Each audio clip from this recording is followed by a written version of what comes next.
I was lost, but now I'm found. I'm a child of Israel. I heard the sound. You hear the sound. Please give me the strength to stand today. With my eyes towards the east, show me the way to Zion. I'm on my knees, laying my life on the line. I'm begging,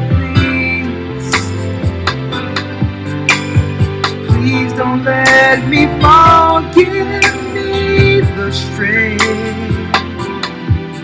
Place my feet, Lord, guide my path. Show me the way to Zion. I opened up the book and see that the apple of your eye included me.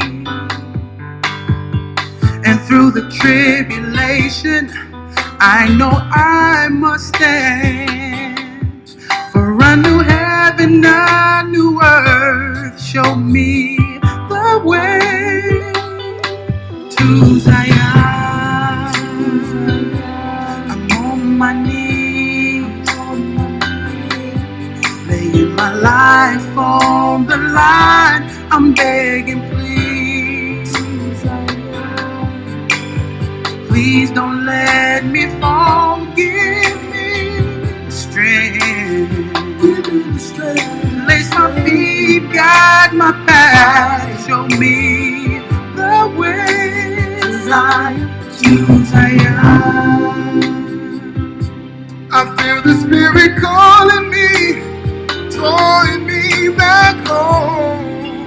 Oh, it's happening with my family. I know it won't be long. All right, brothers and sisters. I'm Elder Rawchaa. Along with Elder Lawya, we're here, elders of the Gathered of Christ Church. Shabbat Shalom. There's a lot going on right now. A lot going on. And guess what? This particular lesson falls right in alignment for moments such as this. There's a lot going on right now. You see, I'm going to say it, orchestrated riots throughout the United States. And you might think, well, the citizens right now of the earth is getting no respite, no air between scenarios going on. We jump out of COVID into riots. Coincidence? Mm-hmm. I think not. Okay? Don't you get swayed left or right or diverted. So I'm going to go into that at the end of this, breaking down the levels of warfare from an army manifesto. Okay? Now, this is the United States Army Manifesto, showing how to wage different types of wars for every scenario to keep the population controlled. And they need to do such operations like what we're seeing right now when you're dealing with a population of hundreds of millions of people. Mm-hmm. It's just that our people who don't have the knowledge of the Most High has taken the bait. The same as the other races of people out there. They have taken the bait. Mm-hmm. Therefore, you know what we say through all of this. Make sure if you're a part of our church or if you have any level of sense, you're not out there. That's right. Okay? Because while this whole thing is burning down and people destroying each other, ignorantly destroying each other, the Most High is going to make a way for us righteous. That's why you cannot be amongst the population where the chaos is. The chaos is the smoke that happens while the righteous prepare. Okay? That's what the chaos is for. It's only the smoke because, believe it or not, while the smoke of riots is going on right now, keep in mind, Satan's government is preparing for the next phase. And it's not to be insensitive to what's going on. It's just that it seems, like I say over and over again, we seem to be triggered when they want to trigger us. Okay? So I'm going to deal with that because, yes, you can't help but feel pain seeing a child of the Most High, a child of God, being choked out to death, being strangled. That's no different than hanging a man from a tree. So you can't help. Let me tell you, yes, you think we don't feel the pain of what's going on with God's people. But keep in mind, folks, we never stop feeling the pain. Since we've been swinging from trees, we've never stopped feeling the pain. But it's about having the levity and the eye spiritually to understand what's going on so that you and I and our families can make it through this. So I'm going to go into it in a moment, but I'm going to save that for last because I didn't want that to just deter us from our lesson, because really it's, believe it or not, based on what we're about to teach, what the Most High gave me a few days ago, and I told AC, make sure you put that title up. Two cannot walk together lest they agree. Okay? You're going to have the full understanding spiritually and otherwise of how to navigate through these times. But first you must understand where all the lines are drawn. Okay? Where all the lines are drawn. In order to know how to navigate, you have to know where the what? Where the landfill, where the mines are that might blow you up. You may touch something wrong, you're gone. So there's mines all around that we must navigate and understand to vary from, to stay away from. So it's drawing that line in these times. And that's what we're going into. Two cannot walk together lest they be agreed.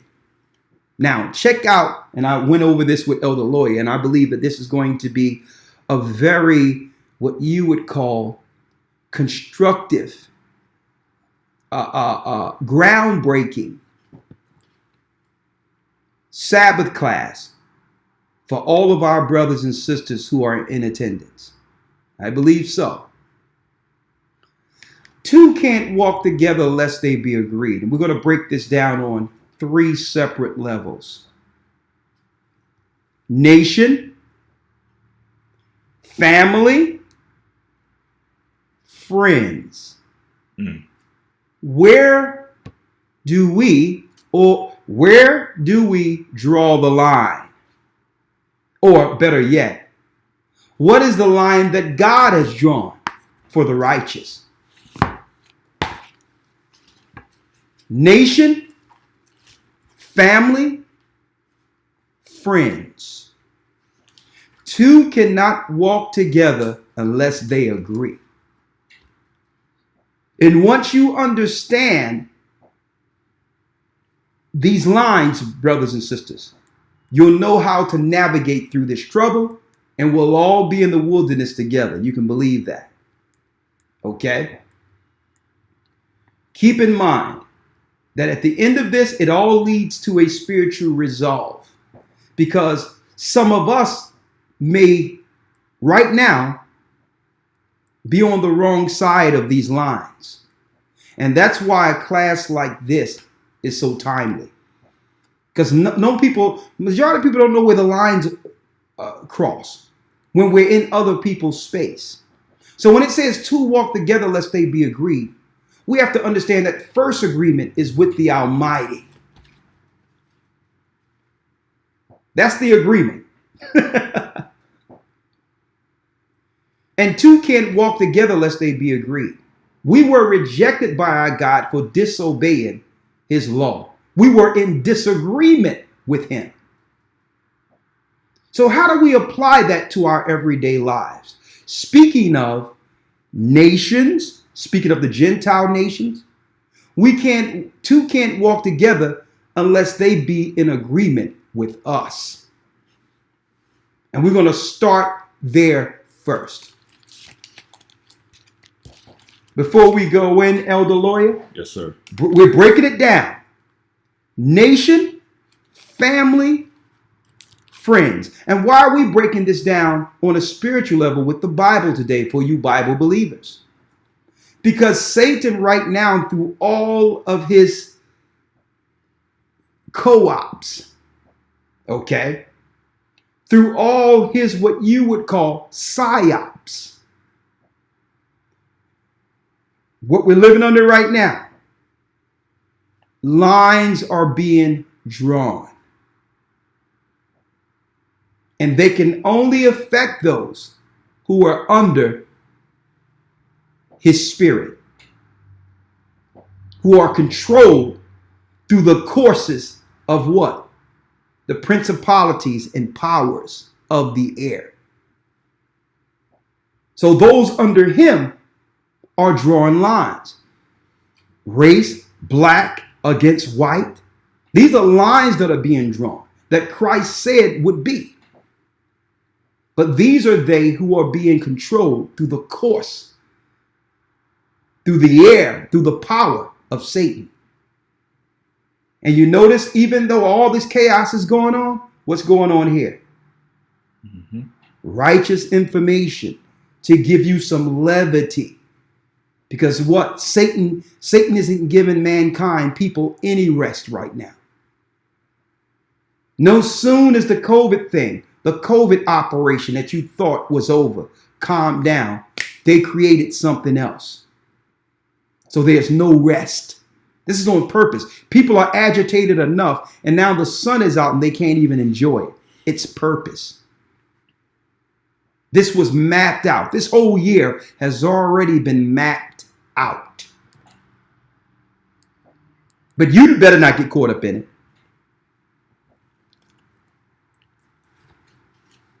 When that sister got killed years ago and another brother got killed years ago, we told people that the government is using this to bait people out so they'll know who to come against directly when the real military operation rolls out. And I told brothers and sisters, listen, you're not supposed to be out there in these protests. A lot of these protests are actually being led by COINTELPRO, by Black Lives Matter, which is a CIA mechanism being controlled through Zionism, through Black Panther parties. All of these parties, even Christian leaders, all of these people are being used to bait our people out for the slaughter.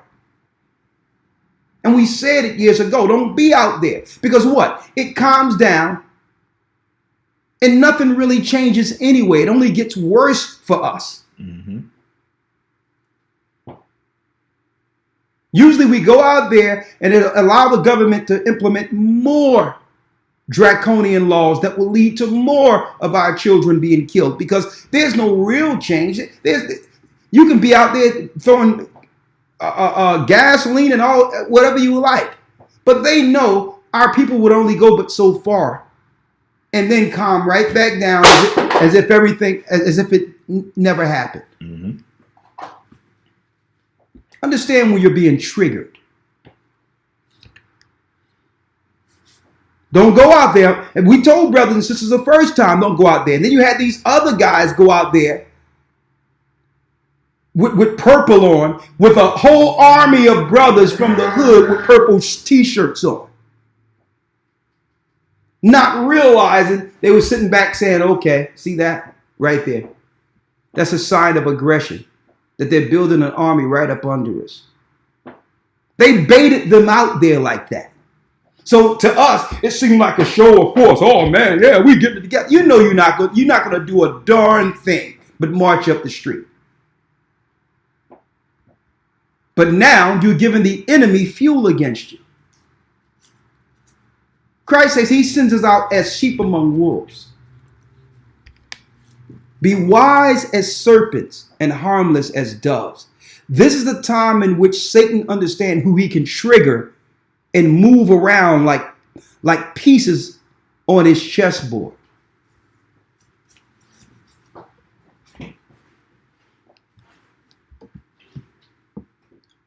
Listen, folks, this doesn't alarm us all. We told you that. I almost hate being so redundant and saying the Bible told us this. We've been talking about this for years.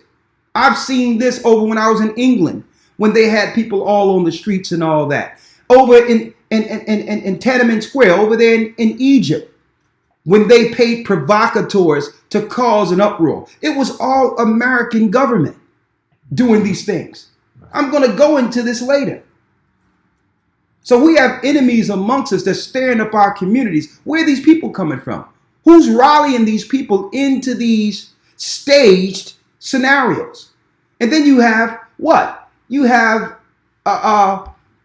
foreign military on the soils of America right now with masks on. It's so convenient that everyone can wear a mask and not be suspected as some type of criminal right now. You notice that? Right after a time in which they roll out masks, now the foreign troops can put on masks and start breaking things and blaming it on black people, saying that now we're causing civil unrest in the United States. You think that's a coincidence? Because for years, when they would do their operations with crisis actors, you had people online who were true journalists. True journalists was actually showing you the same person working in different operations, be it Sandy Hook, be it another shooting. You had real journalists who were showing you the same people being used for these psyops, these false flags. Showing the same people, the same children, same everything. So they say, listen, this is getting in the way because, our Masonic operation and our actors are getting called out. Right. So we have to make it where no one understands who's doing the dirty work. Masks. If everyone wearing masks, then no one can now match faces to know that it's the same operation.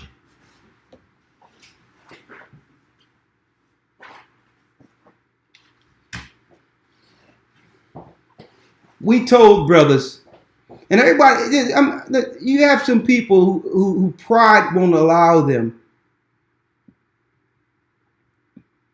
Sometimes your pride won't allow you to take a minute to reflect and understand that to every action is a reaction. The worst thing them brothers could have did was go out there with shirts on for a 4 or 5 black radius as if they're going to do something against the American army, because that's how Esau examines it. You can't get easily triggered. You think Christ and the disciples would have done that? Just drawing all of your people out so all the cameras can see exactly who to come against when it's time. These young brothers in the ghetto and all that, in the cities and all that, now they're being targeted because of this.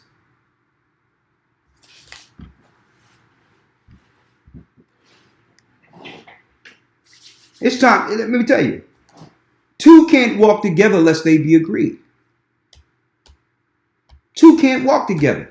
Nation, family, friends. And I'm saying that because so many times people were saying, well, why can't all the Israelite groups come together? Can you see why now? Because you have some people do something that's compromising Christ's words. And one of the most heinous times, one of the most tumultuous times throughout world history. And I'm saying that. You have some Israelites out there shooting guns at a target place. Okay? Don't even realize that all this stuff is being used. So you can't align yourself with people who are not dealing with the wisdom of Christ. You can't do it. So I can't say, well, I'm going to get together with a person strictly because they're Israelites, when I know there's Israelites in all of our neighborhoods, whether they know they're Israelites or not. Why should I align myself with these people?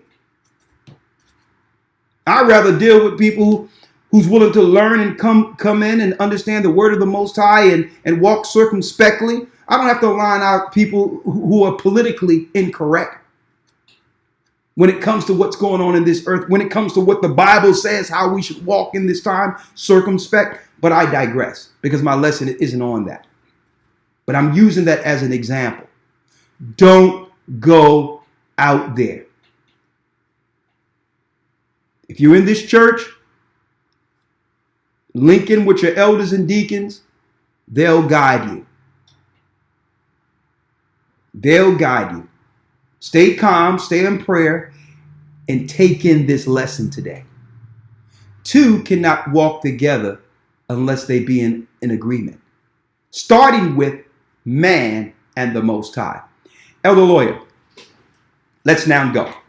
Let's first start with, before we go in, let's do the Shema. Yes, sir. And do me a favor, if you can, hit the like button. There's a lot of people in here. Hit the like button. This way it will trend, and so that more people can get into the lesson. And of course, hit the like button because the devil doesn't like that. And above all, make sure after the lesson, go straight to the page, A Gathering 144, and subscribe and hit the bell to make sure you get future notifications. Because again, YouTube has purposely began to, for years, unsubscribe those who would like to see our weekly content. So make sure after this is over, go directly to our page now. At one time, you didn't have to do all this. You just had to hit the bell and subscribe and you were in the loop. But now you have to go through all these things and click and go to the page and hit subscribe, hit the bell. They're doing this to do what? It's a form of putting obstacles between those who can see. That's all it is. So make sure you do that. Now I digress. Let's go. Shema Yasha'Allah Ahaya Allahaya Nawa Ahaya Akkad. Shema Yasha'Allah Ahaya Allahaya Nawa Ahaya Akkad. Shema Yasha'Allah Ahaya Allahaya Nawa Ahaya Akkad. Shema Yasha'Allah Ahaya Allahaya Nawa Ahaya Akkad. Shema Yasha'Allah Ahaya Allahaya Nawa Ahaya Akkad. Shema Yasha'Allah Ahaya Allahaya Nawa Ahaya Akkad. Hear, O Israel, the Lord our God is one. Hear, O Israel, the Lord our God is one God. His name is Ahaya. Let's go. Two cannot walk together unless they agree. Chapter and verse, Elder Lawya. Yes, sir. This is the book of Amos, chapter 3, verse number 3. Can two walk together except they be agreed? Can two walk together unless they what? Be agreed. Be agreed on every level. Can an Israelite walk with another nation or be in some type of alliance with a Gentile nation in disagreement? When I say in disagreement, we're not talking about personal emotions, someone personally doing something to me. Are their values aligned with mine? Do they serve my God? Because there's no in between. You can't be unequally yoked. Either their God is in control or our God is in control. Okay? Can two walk together lest they be in agreement? Well, the answer is absolutely no when it comes to nation. And not only that, we're not just going to deal with nation. We're going to deal with family. We're going to deal with husband and wife. And we're going to deal with friends. Mm-hmm. We're going to deal with friends. Okay, we're going to deal with friends. You have to understand that if they're under the course of Satan or under Satan's power, we're going to show you how to identify that. That you must deal with these particular people. Not to say that you can't deal with them at all, but you have to deal with them to some degree as the threat they can become until repentance. Until repentance. They are a threat to your spiritual life. Can two walk together lest they be agreed? Let's go. Let's start with the nations, speaking of the Gentiles. Let's go to Deuteronomy, Elder Lawya. 32, 7 and 8. Deuteronomy chapter 32, verse number 7. Now, keep in mind, we're breaking this down from a Bible standpoint, a God standpoint, or the God of Israel's standpoint. Because he chose his people to be a special people and gave the children of Israel, our people, laws, statutes, and commandments, codes to live by, including our interaction with the other races. See? Let's read Deuteronomy 32, 7 and 8. Deuteronomy chapter 32, verse number 7. Remember the days of old, consider the years of many generations. Ask thy father, and he will show thee, thy elders, and they will tell thee. Come on. When the Most High divided to the nations their inheritance. When he divided to the nations their inheritance. Okay. When Noah came off the ark with his 3 sons and their wives, the earth would eventually get divided according to the inheritance. And the divide happened on a grand scale during the Tower of Babel, where every nation began to separate from the God that saved Noah and his sons through the flood. Satan came in with that tower, and through that, there was a split, a disagreement. See? Read. When the Most High divided to the nations their inheritance, when he separated the sons of Adam. Now he separated us during the Tower of Babel. Read. He set the bounds of the people according to the number of the children of Israel. Verse 9. For the Lord's portion is his people. For the Lord's portion is his people. Now, when he says he separated the nations according to the number of the children of Israel, the number of the children of Israel going into Egypt was 70. There were 70 angels who separated the sons of Noah into 70 different factions.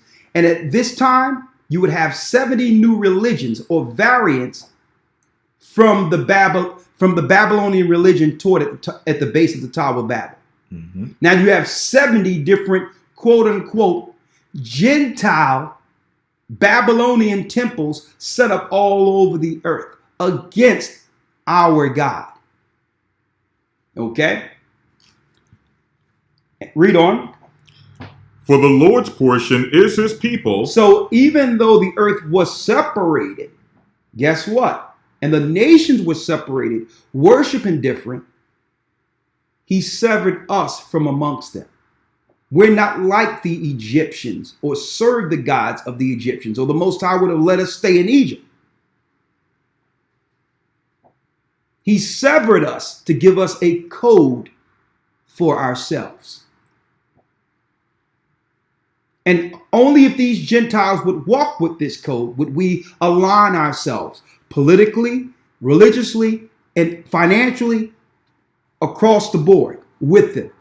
Not us following what they're talking about, but them doing what? Bowing to the God of Israel.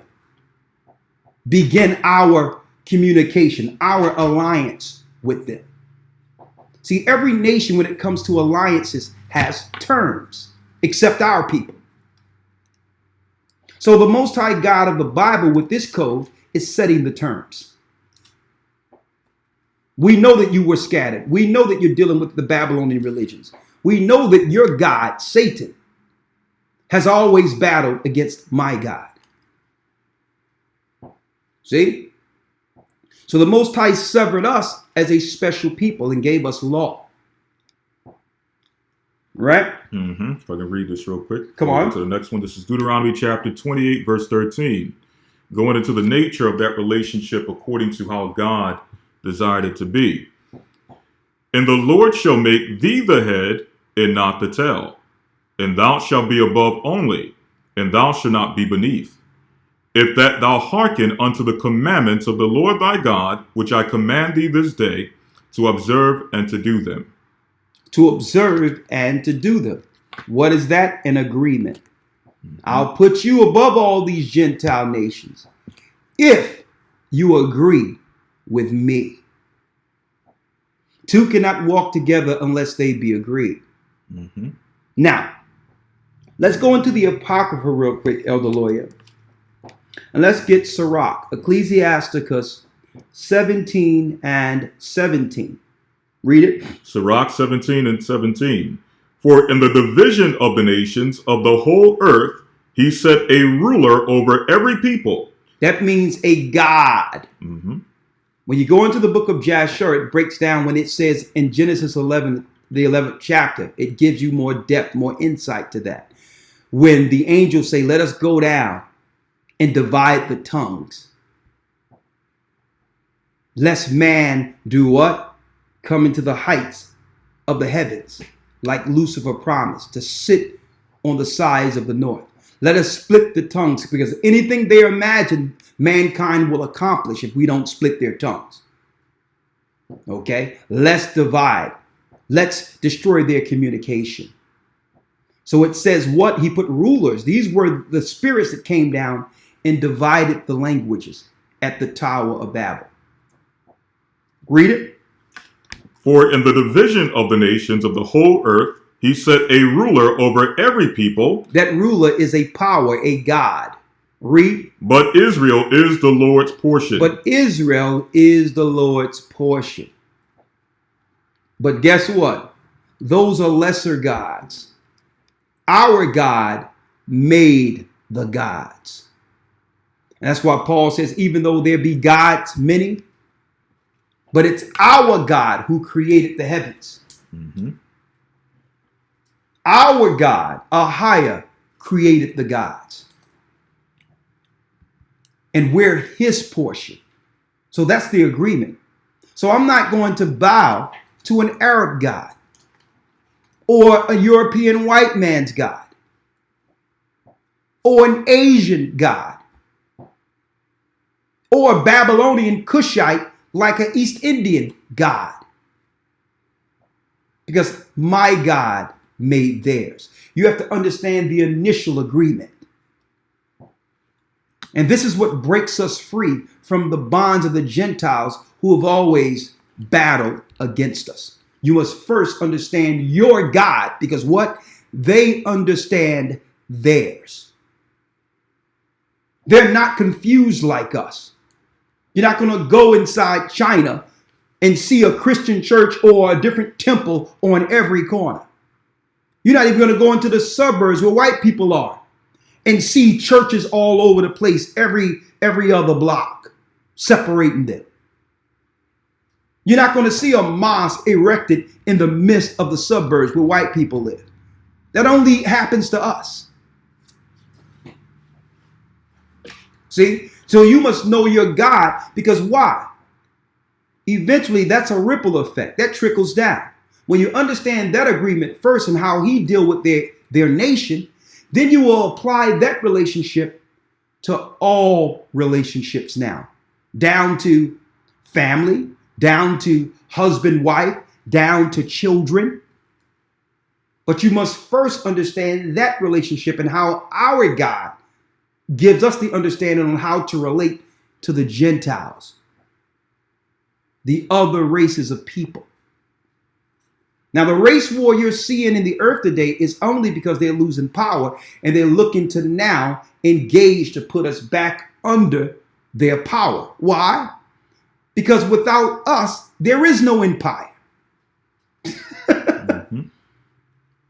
So they was using covert ways of oppression. They're stinking evil religions like Islam, like modern day pagan Christianity. They were doing it through stealth. But now that they no longer have those strongholds, now they're giving you the physical race war now. But we were always under a race war.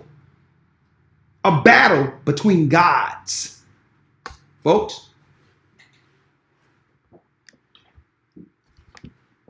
So the Most High is setting the record straight and making it so that now there's no gray areas. After the day, there'll be no gray areas. I'm going to break it all the way down. Two cannot walk together lest they be agreed. Okay?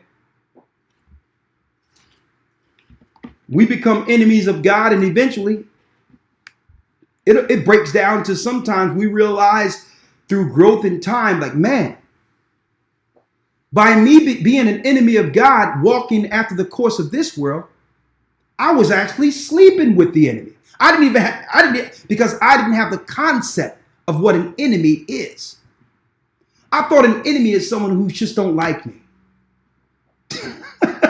No, it don't work that way. An enemy starts with those who serve these other gods. Because at any time that those spirits can trigger them against us. Mm-hmm. So we're giving you some real good in-depth understanding, and we're going to break it down today on the lowest level for you. Read that again for me one time, Elder Lawya. Yes, sir. Sirach chapter 17, verse 17. For in the division of the nations of the whole earth, he set a ruler over every people. These are gods. Read. But Israel is the Lord's portion. But Israel is the Lord's portion. Now, let's go to Psalms, the 96th chapter in the 4th verse. Now, for those who are fairly new, you see us going one scripture, then another scripture, another precept, because the Bible tells us in Isaiah 28 how to break the Bible code, breaking down the mysteries. Precept upon precept, precept upon precept, precept upon precept, line upon line, line upon line, here a little and there a little. Okay? So now what we're doing is we are now using all the precepts and joining them so that you can have what? A clear illustration of what the Most High is saying. And you can only do that through linking the precepts, the mysteries, through linking the precepts. And those mysteries have been given to his saints. Okay? Now, let's read Psalms 96 and 4. Psalms chapter 96, verse 4. For the Lord is great and greatly to be praised. He is to be feared above all gods. Now, that's number one. Understand that our God is to be feared above all gods. I'm not going to fear the God of the European, because the God of the European didn't put us in captivity due to us breaking God's agreement. Our God did. Our God raised the Gentiles over us due to our disobedience. It wasn't the European God, Yahweh, the God of the Shashu. And we know the Shashu are the Edomites, the Europeans today. Their God, the God of the Shashu was Yahweh. That ain't the God that did this to us. Okay? It wasn't the God of the Egyptians that allowed the Gentiles to rise over us. It was our God. We broke the agreement. Or the God of the Arabs. We know that the Arabs are worshiping a female deity by the name of Allat. Allat, of Persian mythology. It's Ashtoreth. The same Esther that the Europeans is worshiping every Easter and every Christmas as the Queen Mother of Heaven, hiding her as Mary. Okay? So these are lesser gods. We don't fear the God of the Arabs, neither will we bow to those gods. We do not fear the God of the white man. Okay? We don't fear his God. We don't fear the Chinese God, because it was our God due to disobedience who put us under these conditions, because we break agreements. These other nations are on code with their God. They're on code with their people, and that's what keeps them over us. So no one has really broke it down to the lowest degree to have us understand how all this coincides. Our relationship with God, our relationship with the other nations, our relationship with our families, the relationship with our friends. It all starts here. What you have, Brother Lawyer? Yes, sir. Deuteronomy chapter 28, verse 46. Read it. And the Lord shall scatter thee among all people. He will scatter thee among all people. Read. From the one end of the other, from the one end of the earth, even unto the other, and there shalt thou serve other gods, which neither thou nor thy fathers have known, even wood and stone. Even wood and stone. Wood represents Christianity, the cross. And guess what? You got it. The stone represents the Kaaba stone. This was a curse given to the children of Israel coming out of Egypt. And the Lord said, if you break my agreement, the same people I've placed you over will become your rulers. You won't be teaching them about me. They'll be teaching you about their lesser gods. They'll keep you scattered, divided. And no sooner as you begin to understand that there's a spiritual race war against you, when you start to wake up and start rallying against one component, we'll send another one. Oh, they done figured out these Chinese are not just setting up stores in their neighborhood. They're bringing gods and different worships and different demons from over the Middle East. Okay, let's send the East Indians. Switch and bait. Let's bring some ancient Babylonians in their neighborhood and disguise them as stores. Disguise them as religious temples. Let's bring over some more immigrants. No sooner as we begin to understand, immigration comes in with other gods, other demons to keep us asleep, to keep us diverted. Be like, okay, the other stuff didn't work. And then you see a new pristine new shop set up. And you think, well, okay, I tried everything else, not realizing it's the same campaign, a racial spiritual war against us.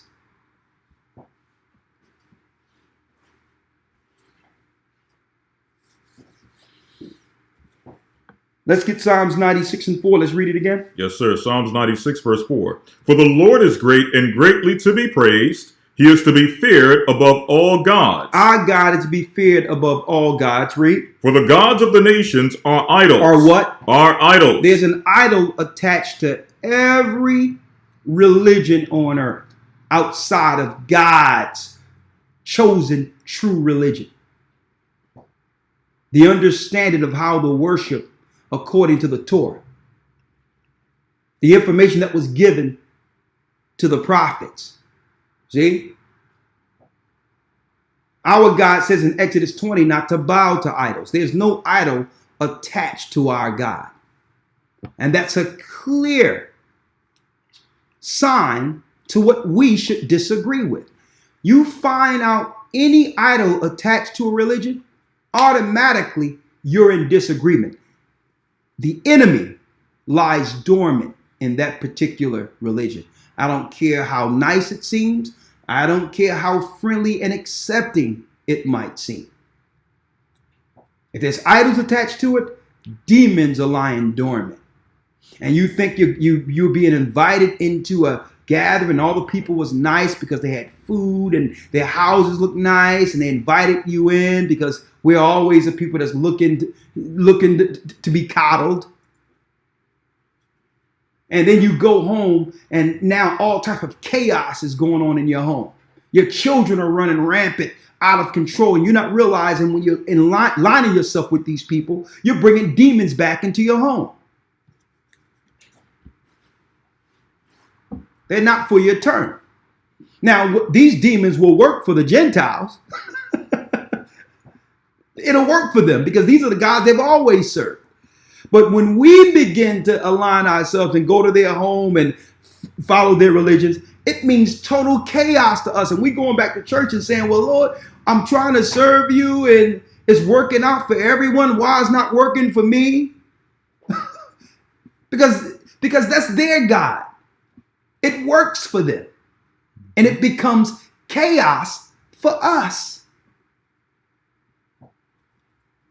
It becomes chaos for us.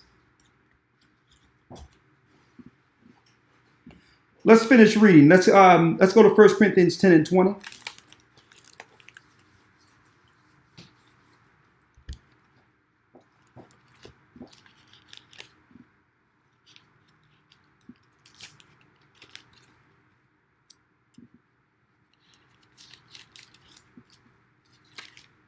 First Corinthians chapter 10, verse 20. 1 Corinthians 10 and 20. Listen. But I say that the things which the Gentiles sacrifice, they sacrifice to devils. The things that the Gentiles sacrifice, they sacrifice to devils. So you don't know this because a lot of us, being raised children of slaves, never looked into the history of these religions the Gentiles have brought over to us. On the surface, the way they deliver it and proselytize, it seems like an acceptable way of life. You'll look at it and say, well, it's working for them. Mm-hmm. Not realizing they're sacrificing directly to demons. To demons. And on top of that, with every religion who's aligned under that Babylonian code, it requires child sacrifice. So you wonder why children are so dysfunctional in this earth. Why they look to actually protect the LBGT and all that, because these are a lot of children who have actually been abused under their rituals. And at any time, they could trigger that spirit that they have actually matured and nurtured and groomed in that child. Knowing that once a child is abused, it never grows up. It stays in that abused state. Satan can control that. So they needed that element throughout all of their empires. People within the society that they can control and trigger against the rest of the citizens. Hurt people who don't trust anyone that Satan could use as enemies and trigger them within a society at any time. And we're going to get there in a moment. We're going to get there in a moment.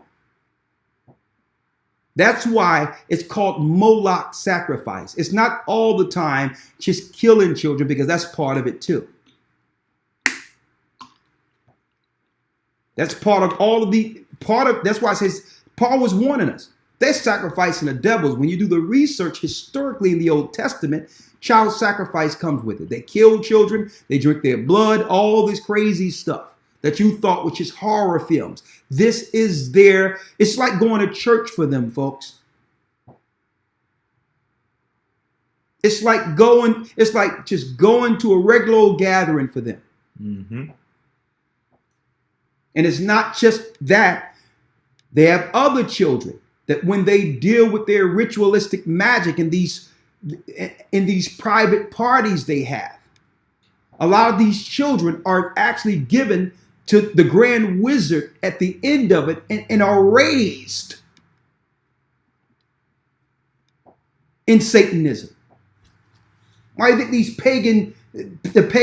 look at the pagan population growing over the earth? Why? Because in these parties, these freak satanic parties of the Gentiles, it's like going to church for them, folks. All the children produced out of it, some of them are killed, and others are given over to the grand wizard and pagan covens to be raised as Satanists.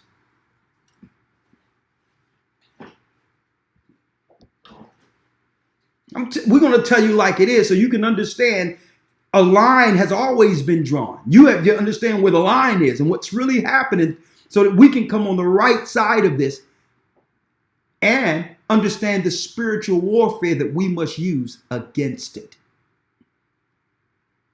But first, you have to understand where the physical lines are drawn. Now you understand that. Now we can now lean over into the spiritual warfare now. But you can't fight it spiritually if first you don't know where the lines are drawn physically. Mm-hmm. Read it again, Elder Lawya. 1 Corinthians 10 and 20. But I say that the things which the Gentiles sacrifice, they sacrifice to devils and not to God. And not to our God. Read. And I would not that you should have fellowship with devils. And I should not that you should have fellowship with devils. Now, and I know some people are confused out there because you would see a story in which the Most High told our father, the promised Abraham, to take up his son Isaac for sacrifice.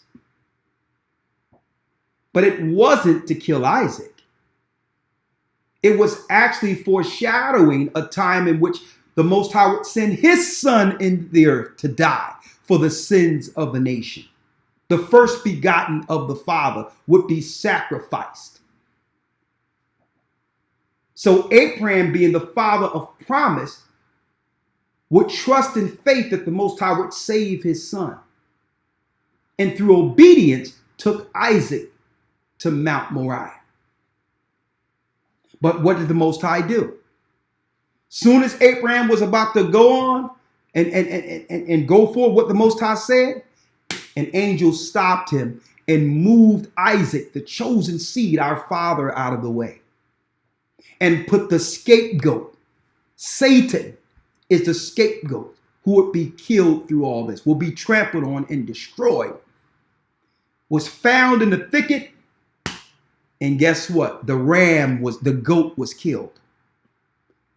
Foreshadowing or showing a future prophecy of Christ dying on the cross, dying on the crucifix to destroy the power of the enemy. So Satan, under his new Moloch religions, would do the absolute reverse. Mm-hmm. Since God did not kill his son, it will be required that those who are aligned with me in these governments, it will be required, if you want to get anywhere in our society, you must give me your son. The Most High has his son, which was sacrificed, and under Moloch sacrifice, Satan requires sons. Under Moloch ritualistic Masonic sacrifice. We're giving you some insight of the real world first, folks. Not this false reality taught to you in your schools and in your religious institutions. We're giving you the real world here.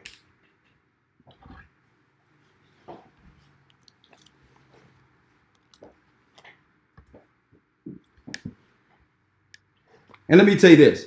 Those in the academy already understands this. We've broken it down on every level. Because this is school teaching here. Okay? We're breaking it down on the school level for you, but this is how we teach in the academy every week. It's school. So now we understand why John Travolta's sons just come up missing and no one says anything. Why this particular star's son come up missing and no one says anything and the story goes away. And that's why the Lord says, that's why Paul gave us some insight. That the things the Gentiles sacrifice, they sacrifice to devils and not to the Most High. So Paul is warning us and understanding and letting us know what we are aligning ourselves with, what we are begin to come into agreement with.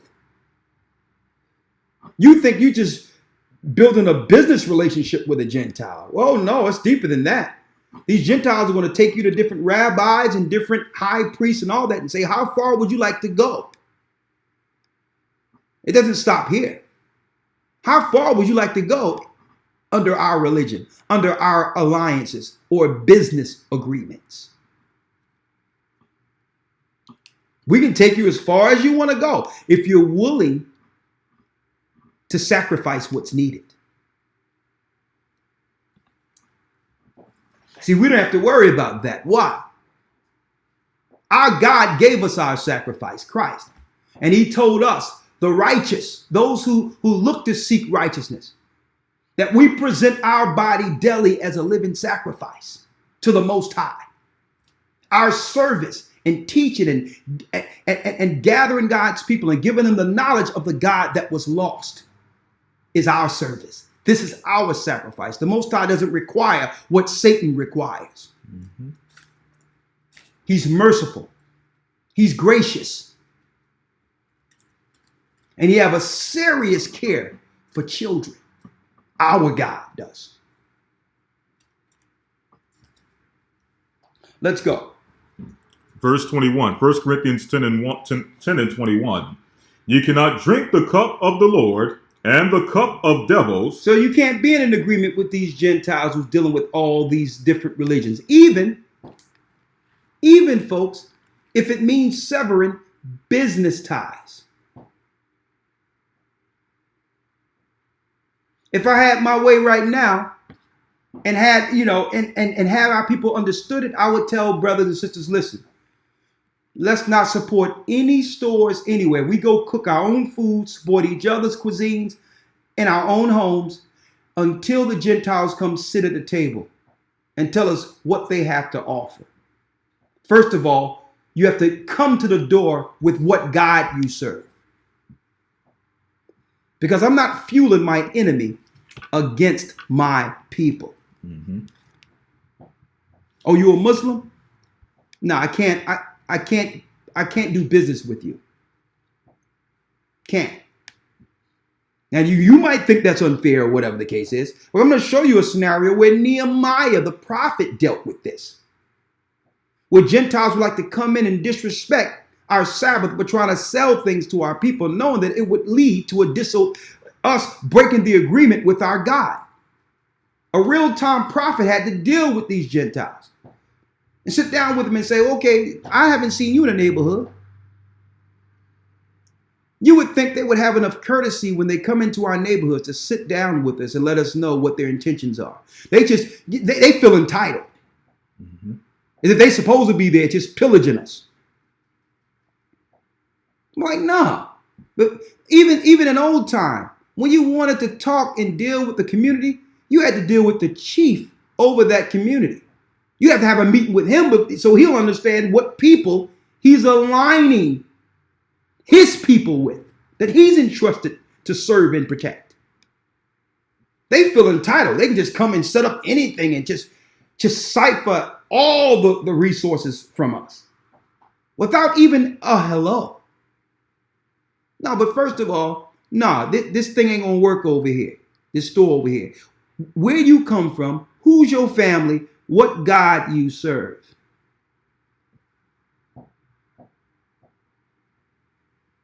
See? Oh, okay. Oh, you a Buddhist? Oh, you serve the devil. Pack up and get up out of here. Okay? Oh, well, I serve Allah. It's a way of life. No, that's Allah, a female deity.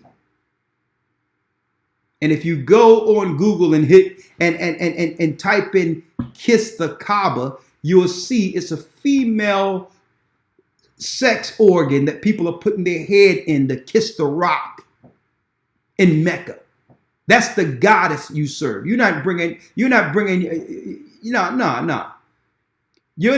your satanic Babylonian worship of the Queen Mother of Heaven into our communities and destroying one of our children.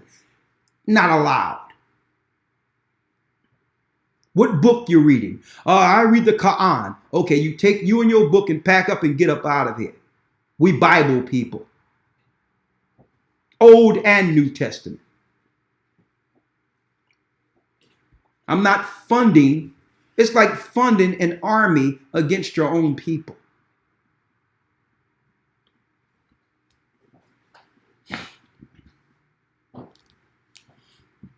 Let's get Deuteronomy 7, 1 and 6. Let's go get to the point where it says you can't sit at the table 1 Corinthians chapter 10, verse number 21. Yes. Ye cannot drink the cup of the Lord and the cup of devils. You can't be down. And now Paul is warning us. We can't sit down and drink the cup of the Almighty. And drink the cup of devils. Because either of us have two separate agendas, objectives. He's trying to see how much he can get for his people to serve his God. And we're the same. No, dude. Put down that kufi. I don't care what race you are. Get baptized and get yourself together. Put down that book and serve the living God. His name is Ahia. If you're dealing with Buddha, break the Buddha and come under the righteousness of the Almighty, or we can't do business with you. Get up out of here with that mess. Okay? Because you can't be unequally yoked with unbelievers. Either they're pulling on you or you're pulling on them. There is no amicable middle ground. Anyone that's in the middle is spewed out. Okay? Either you're bringing them in under your power, which is your God, or they're bringing you under theirs. Read, Elder Lawyer. You cannot drink the cup of the Lord and the cup of devils. You can't say you're down with our God, but yet take all of our resources, spiritual resources, and our children and all that, and turn them over to Satanists. You have to draw a line. Especially when it comes to who's teaching your children too. And I wanted to mention that because I mentioned that in the academy before. I went to school, I was working, years ago, I was working in the insurance field, and they told me my son had a discipline problem. And I come into the school and I seen the principal, this sister with a shaved head, looking like Mike Tyson in his prime. She's supposed to be a principal of the school. And I'm like, man, I should have been up here. I'm like, so you're the one calling the shots up in here? And then she gets up and I'm like, well, hold up. I'm a real man, so you have to back up. So I see there's many discipline problems up in this school. And my son is just dealing with the residual effects of it.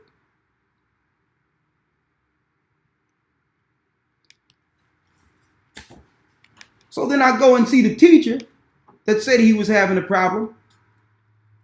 And she looked like she's from the letter community trying to tell me that my son has a discipline problem. And don't forget, I know how the spirits work. If they can't get you directly, they'll use people who serve the devil to attack you indirectly. This is a spiritual warfare here. And I'm like, okay. Now I understand what's happening here. The Most High wanted me to see who was influencing my child in my absence. I'm like, so what class you teach again? Because let me tell you, there's no way, based on how strong I believe in what I believe in, if I was a teacher, that what I believe in could just stay at home.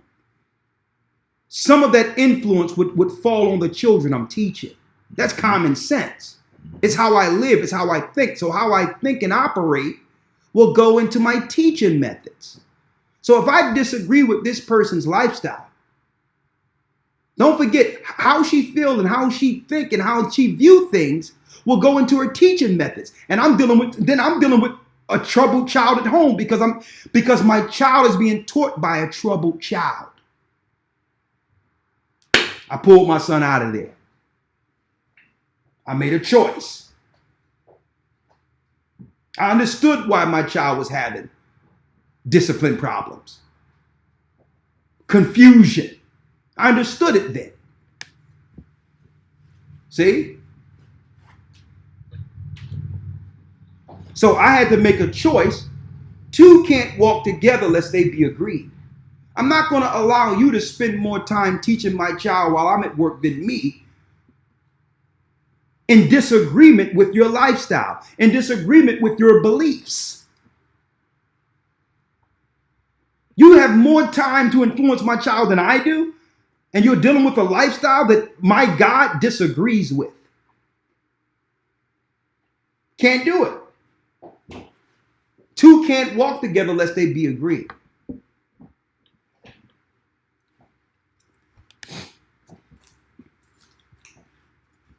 Let's read it. Ye cannot be partakers of the Lord's table and of the table of devils. You can't say you're down with the Most High, but yet you're sleeping with the devil. You're in agreement with the devil. And some people say, well, it's just business. Listen, I'll do business with a Gentile, but it'll always be on my terms. When I'm talking about the other nations, it'll always be on my terms. But I'm not going to relegate any power over to them where they can influence or hurt my people. Let's give the example of Nehemiah real quick, Elder Lawya. Get Deuteronomy 7, 1 and 6, and then let's get Nehemiah and show you how we must be when it comes to these nations first. And then now we're going to segue over into family next. Two cannot walk together lest they be agreed. We're going to do family next. First, how we deal with the Gentiles. That's what we're going into now. And then we're going to go into personal family. How do you interact with them, with those who oppose our God, who's worldly, whose actions are after the course of this world? Where's the line drawn between us and them? How do I interact with them? And then we're going to break it down to the next level, not just family, immediate family, husband, wife, children. Two cannot walk together unless they be in agreement. And why am I going into this now with all the chaos going on right now? You know why? Because it's those who understand these codes would understand how to navigate through this. It's going to be those that are being directed under the course of the devil that will be used as enemies against you and throw barriers in the way. So we're showing you how to navigate and understand the barriers before they're put up against you. Some of them are already up against you. Let's go, Elder Lawya. Deuteronomy 7 and 1. When the Lord thy God shall bring thee into the land whither thou goest to possess it. Now, this is the God of Israel speaking to Moses. The children of Israel. I've saved you from the Egyptians and all their wickedness and all the paganism they're dealing with. So when I send you into the land to possess the new land, and we're getting that land back, folks. It's coming. Read. And has cast out many nations before thee, the Hittites and the Girgashites and the Amorites and the Canaanites and the Perizzites and the Hivites and the Jebusites, 7 nations greater and mightier than thou. And when the Lord thy God shall deliver them before thee, thou shalt smite them and utterly destroy them. Thou shalt make no covenant with them. Thou shalt make no agreement with them. See, this is why the Christians don't want you to read the Holy Bible, folks. The Old Testament. And when I say Christian, I'm talking about these pagan Edomite usurpers. You're not supposed to go into no business contract with a heathen, with a devil worshiper, a blood drinker. Read. Nor show mercy unto them. Neither shalt thou make marriages with them. Neither shalt thou make marriages with them. Okay? Why? Because they serve other gods. You think because somebody, that person is exotic. She's this and she's exotic and she got the different look and all that. Listen, what God you serve? Do your father drink blood when he go out and sacrifice children around the corner? Let me go see your family. Do your mother work at an abortion clinic? Mm-hmm. Mm-hmm. You sit there trying to get with somebody, off of an Instagram picture. Don't even know these people. We didn't know straight from Listen, and even my sons, even if they going through whatever they go through, because I have a son, I have a grandson and a granddaughter. All praise be to the Most High. My grandson looks just like me. My granddaughter look like my sister. Right? So I'm good. But I tell my sons in a minute, listen, don't come to me with no crap when it comes to when it's time. Don't come to me don't come to me with some person you just drag from an Instagram thing or somewhere and you didn't get no in-depth research before you made a decision. Okay? Because you're not bringing the devil. The devil isn't coming to dinner. Okay? Straight up.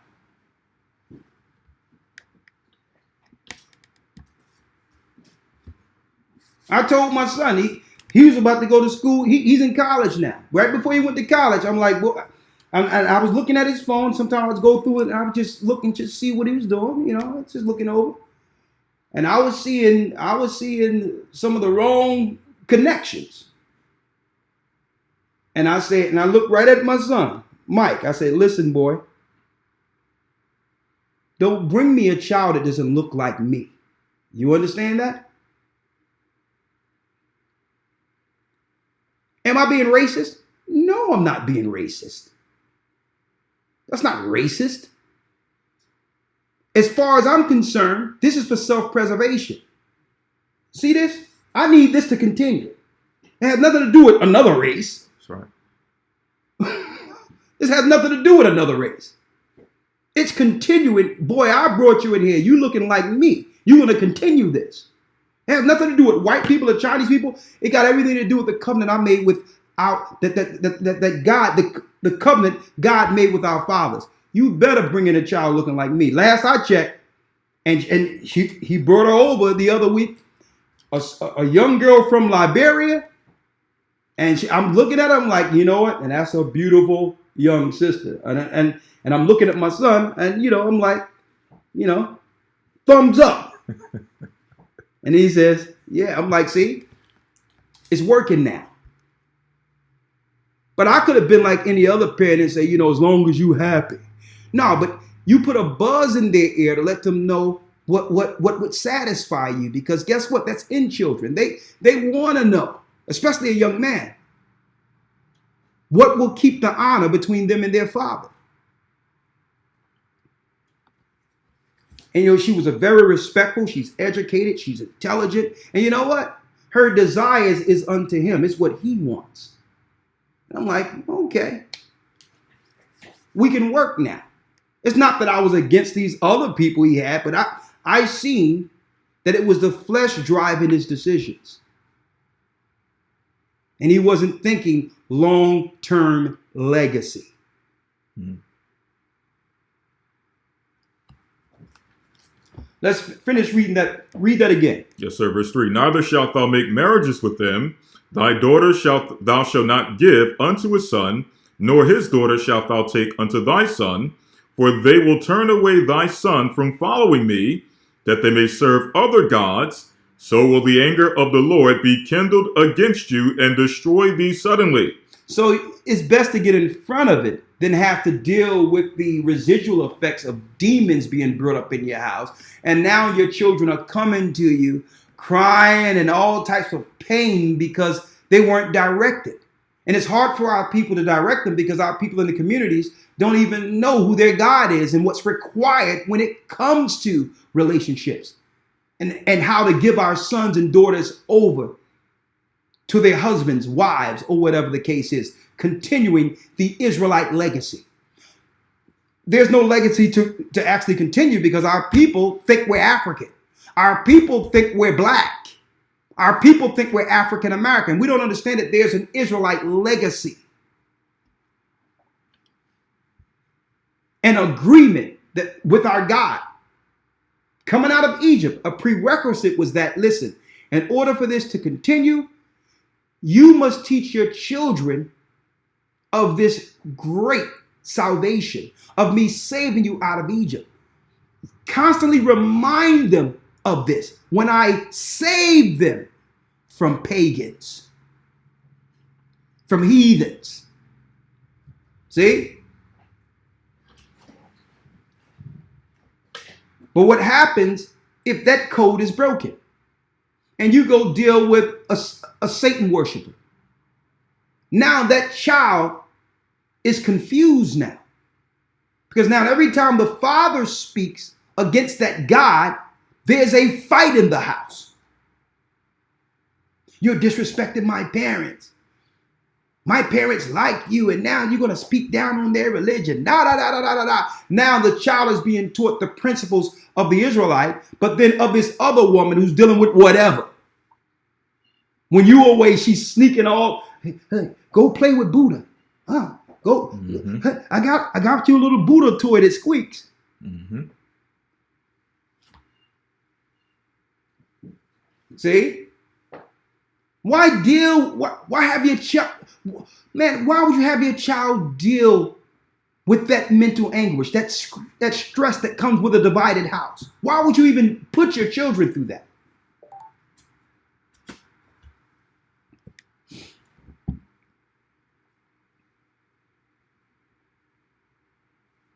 Read on.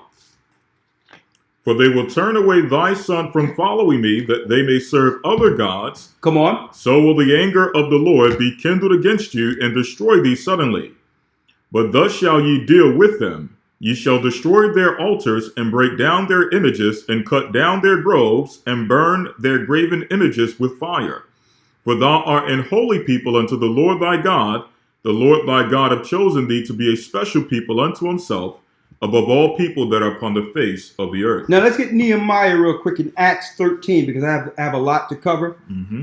I mean, Nehemiah, the 13th chapter, the 15th verse, and then we're going to get Acts 15 to show you how we align ourselves if we're going to have an alliance or a connection with Gentiles or other nations. Because that example is in the Bible too.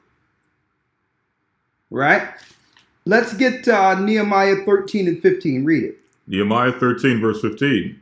In those days saw I in Judah some treading wine presses on the Sabbath, and bringing in sheaves, and lading donkeys, as also wine, grapes, and figs, and all manner of burdens, which they brought into Jerusalem on the Sabbath day. So you had Gentiles bringing in things to sell and all that on the Sabbath day. Because what? That's one of the most lucrative times of the week for Gentiles. Saturday.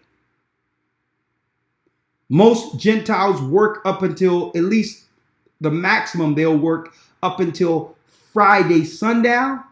And they would have Saturday, our Sabbath, as the most bountiful financial take-in for the week. But our God is different than that. Like, nah, when the Gentiles are busy, you're resting. So the Gentiles wanted to open up shop in Jerusalem on Sabbath day. Read.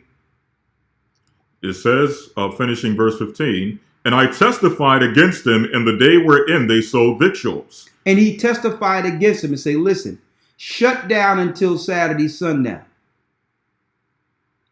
Okay? When the sun go down, we can do business with you. But you're not going to disrespect our Sabbath. Speaking of the Gentile nations. Read. Verse 16.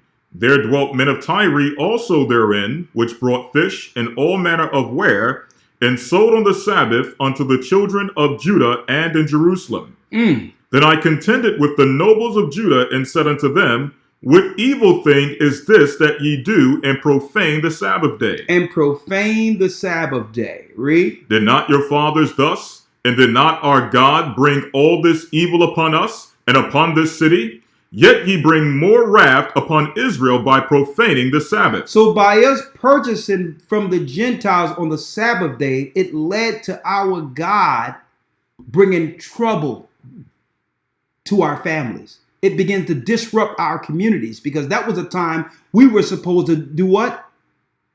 Consecrate or continue our agreement with him, to rest and to actually thank him. for destroying the Egyptians, for setting up our land, for protecting our children. That was our Sunday, folks, the Sabbath. What Sunday is today used to be for us the Sabbath in our land, totally quiet, all stores closed, so that we can remember the God who saved us to Egypt and the God who created all the heaven and earth in 6 days and rested the seventh day. The Gentiles knew that. It's like, I'm going to go there with some goods and some new contractions and new inventions, and I can get them to buy up, and now they lose that connection with their God. Eventually, their God will have wrath with them, fight against them, and by default, will raise above them. So you thought it was just commerce. You thought it was just you went out to buy something. The Lord say, listen, I gave you all these other days to go get what you need. This day is between you and me. Mm-hmm.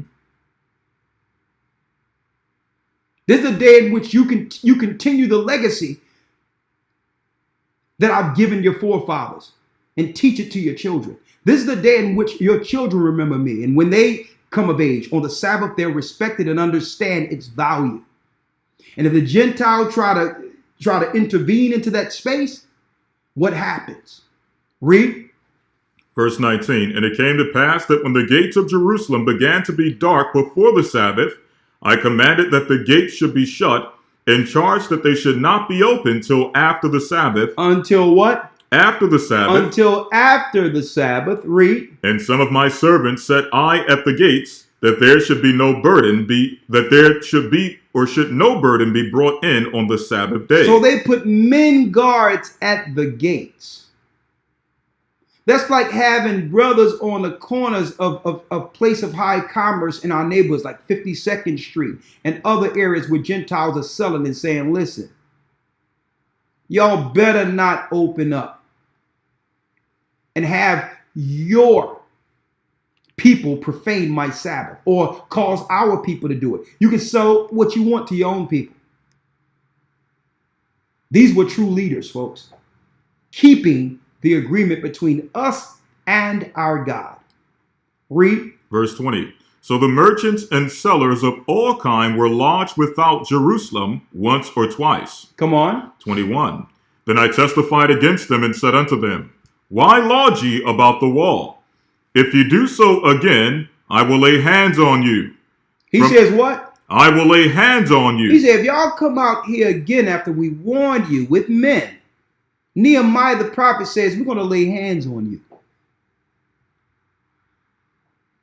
Either you back up or we're going to drag you away with your merchandise. See, and this is why the Gentiles don't want you to read these scriptures. If you don't believe how this works, folks, I need any of you at any time, if you're black, Caribbean or whatever, set up a pop-up shop, a Caribbean shop, pop-up in the suburbs. And you will see this scripture go into full effect by the Gentiles. How they'll call the cops and drag your behind back to where you come from. Because it's deeper than just commerce and buying, folks. Where your treasures are, your heart shall be also. And you're actually financially grandizing the nations who have always destroyed us, and you're actually financing their temples that they worship. They give their money directly to their priests, their rabbis, and all that to pray against you. This is the spiritual warfare. Read on. Then I testified against them and said unto them, why lodge ye about the wall? If ye do so again, I will lay hands on you. From that time forth came they no more on the Sabbath. Exactly, but we have sellouts in our community. Predominantly those of Prince Hall, Shriners, and all them. These are the taskmasters, like a show we did earlier last year, that they have set up as overlords over the people, over the communities. And these are they who are making the agreements with these immigrant East Indians and Chinese people and others to come into our community and loot us and destroy us, to totally divide us, is these Masons. The Rosicrucians are in agreement with these so-called Prince Hall Freemasons. These people who have these HSBCUs, these schools in which they can actually fund their bribes through. And guess what these black leaders must do in our communities? Turn the people over as sacrifices to the lesser beings, to the Gentile heathens, the devil worshipers. See? You can't be in an agreement with them like that, because these people wouldn't sell their people to you. Can you imagine some black people or Latino people or whatever, or what they call Latino, which we know are from the seeds of Ephraim? Can you imagine them going over in the Chinese and saying, well, listen, let's make an agreement. I'm going to set up shops all up in your communities. Okay? And I'm going to give you a kickback.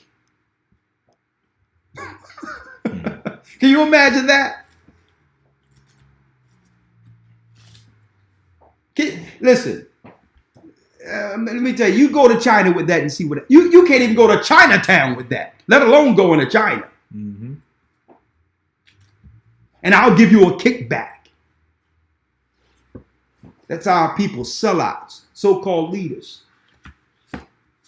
Let's get the last piece to show you if we are in agreement.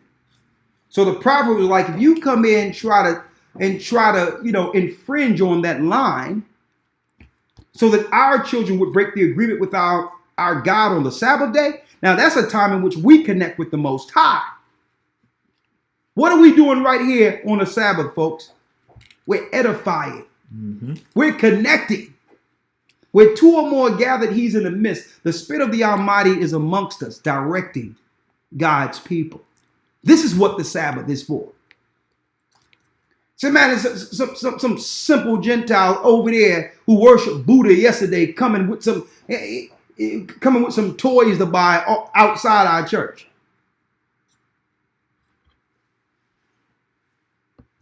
And the children be looking at it like, yeah, mom, hey, mom, I want one. And that Gentile is sitting there with the shiny stuff, diverting our children from understanding their legacy. We look at some brothers and say, listen, go take care of that. Okay? Go tell him he's in the wrong spot. Mm-hmm. Okay? Now, if we will align ourselves with the Gentiles, what is the agreement? Two cannot walk together lest they be agreed. Let's go. Acts 15. Mm-hmm.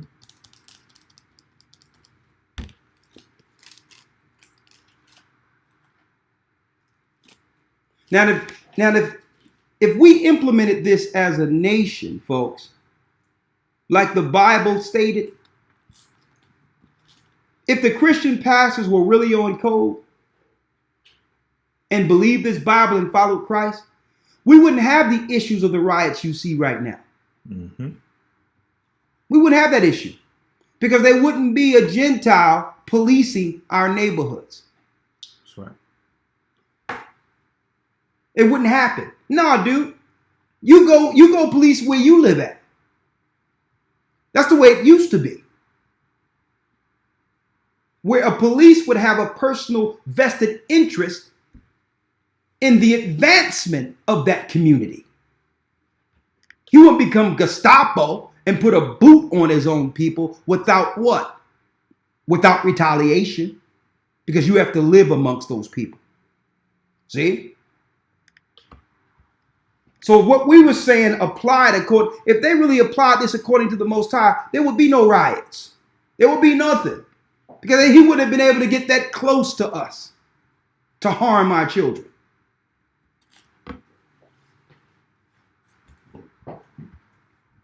Finish reading. This is the book of Acts, chapter 15, verse number 14. Come on. Simeon have declared how God at the first did visit the Gentiles to take out of them a people for his name.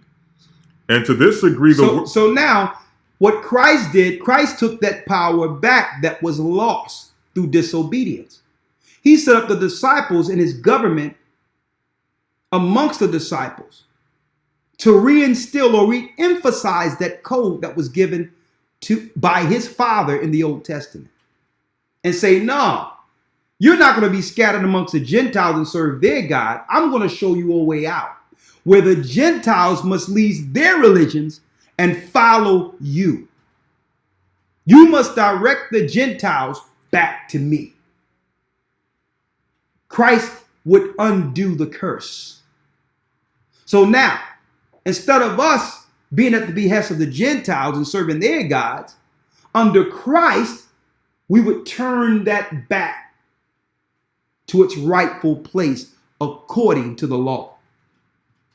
See? Christ turned it around. Paul wasn't, aligning himself with the pagan temples and going to their temples and becoming part of their churches and temples and all that. No, he was pulling the Gentiles out of their religions, directing the Gentiles on how to serve the true living God.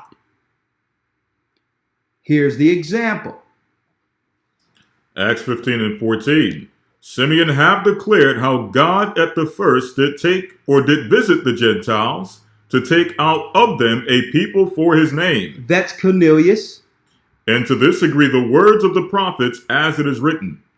After this I will return and will build again the tabernacle of David, which is fallen down, and will build again the ruins thereof, and I will set it up, that the residue of men might seek after the Lord, and all the Gentiles upon whom my name is called, saith the Lord, who doeth all these things. Who doeth all these things. Now the Gentiles must seek the true and living God, not the lesser gods they served after the fall of the Tower of Babel. So it's upon the true teachers to bring the Gentiles out of their pagan beliefs. And now we are in agreement. But the Gentiles must do what? There's a few verses go there where it shows their actions, what they must do. Read. Yes, sir. Verse 19. Wherefore my sentence is that we trouble not them which from among the Gentiles are turned to God. So we're not going to trouble the Gentiles who are now no longer drinking blood, sacrificing children, being heathens, profaning our Sabbath. Because these have turned to our God now. They're no longer Buddhist. They're no longer pagan Christians. They're no longer Muslims. See? They're no longer New Agers. They're no longer atheists. Read. Verse 20. But that we write unto them that they abstain from pollutions of idols. See? Because now they broke the idols now. No more Buddha, no more Allah, no more false Christ, Cesar Borgia. Read. And from fornication. Fornication is what? Unlawful sexual activity. And I'm going to go into that in a moment. No more of that. No more just sleeping around, doing what you want to do and waking up the next morning, don't know what bed you're in and all that. It's part of your satanic saturnalia rituals. No more of your freak parties. It's over. Read. And from things strangled, and from blood. And from blood, sacrificing. So when the Gentiles renounce those ways, we can now make an agreement with it. See, the Bible is clear. Don't forget, Christ came to establish a government. It says a government will be on his shoulders. So there's terms of engagement. When another nation comes to us for enterprise or whatever, understand that we're joining an alliance with them. And we have to see whether or not what they're bringing is aligned with what's required by our God. It's that simple. Okay, you're going to put down Buddha? You're going to learn? You're going to be baptized? You're going to come under the hedge of our God. Now we can talk business. Okay. Come on. Now, hold that. And now we're going to go into, now we've dealt with nation. It's about to get good. You know, it's pretty good already, but we're about to get real good. We're about to go into family. Two cannot walk together lest they be agreed. Now, Gentiles, other nations, you can't serve the dark forces and align yourself and grandize yourself financially and otherwise off of the children of light. There's a new day. Okay. Hold tight. We're coming back with two cannot walk together lest they be agreed. Family. What's lying dormant in our communities? Hold tight.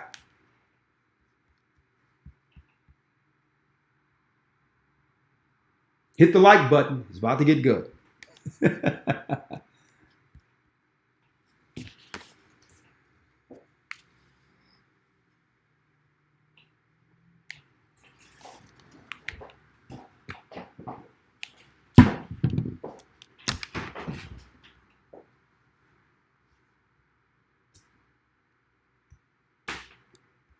The Bible. Is it hard to understand? When it comes to reading the Bible, the first thing that comes to mind is the fact that this is the Word of God.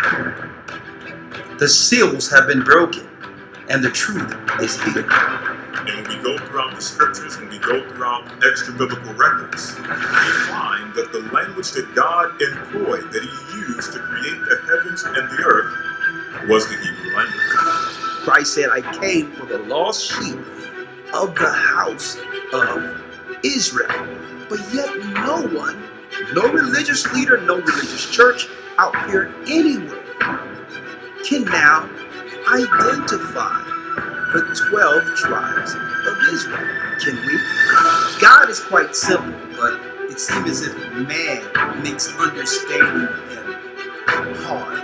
What are those mysteries? The truth of your book and the truth will make you free. Hebrew and Bible Academy, you're invited.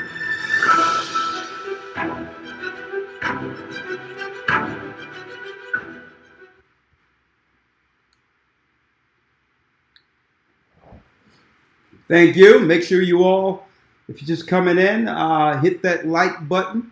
This way we can get those numbers up, because I'm sure this is where it gets more personable now. You don't want to miss this. Two cannot walk together unless they agree. We already dealt with the nations on one level. There's a lot we could actually delve into that, but I think you all get the gist. You serving other gods, you can't do business with the children of Israel. Okay? Period. You cannot have access to our children to teach them of lesser gods. Okay? You stay over there with the devil, we'll stay here with our God. That's how it works with the Gentiles. Now, we are about to go into two cannot walk together unless they agree. Family. Okay? Because so many times we hear circumstances where, what? There's people in my family that has constantly given me, some level of lashback for believing what I believe. There's obstacles in getting my family to see what I see. What does that mean for you? How can that turn in your favor or against you altogether? Let's deal with family. Let's go to 1 Corinthians 11:3. Let's read. Two cannot walk together unless they agree. And that's on every level, starting with family. 1 Corinthians 11:3. Let's start at the first verse. Yes, sir. Verse 1. Be ye followers of me, even as I also am of Christ. Now I praise you, brethren, that ye remember me in all things, and keep the ordinances as I deliver them to you. Keep the ordinances which I deliver unto you. But I would have you know that the head of every man is Christ. Every man is Christ. And the head of every woman is the man. Which means there is no disagreement between God, Ahiah, and his son Christ. They're one. There's no disagreements. They're tight. So the head of Christ is the Almighty, the God who made him. Read. And the head of woman is the man. And the head of woman is the man. They're to be one, like Christ and God is one. Read. And the head of Christ is the Most High. And the head of Christ is the Almighty. Okay. Here it is. We're supposed to be aligned with Christ as one as he is with God. And the woman is supposed to be in line with what? With man, like man is aligned with Christ. It's quite that simple. Anything outside of that breaks the agreement. Woman was put here for man, not the other way around. Man was put here for God. So I'm putting everything in its proper perspective so we'll understand the times we're living in. Because if you don't understand that, when it's time to navigate through this and y'all fighting one against another, you both will be taken in a snare.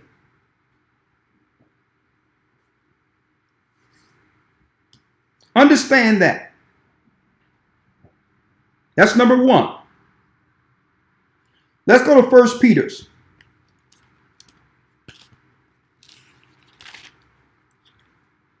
3:1. 1 Peter 3:1. Two can't walk together unless they agree. Read.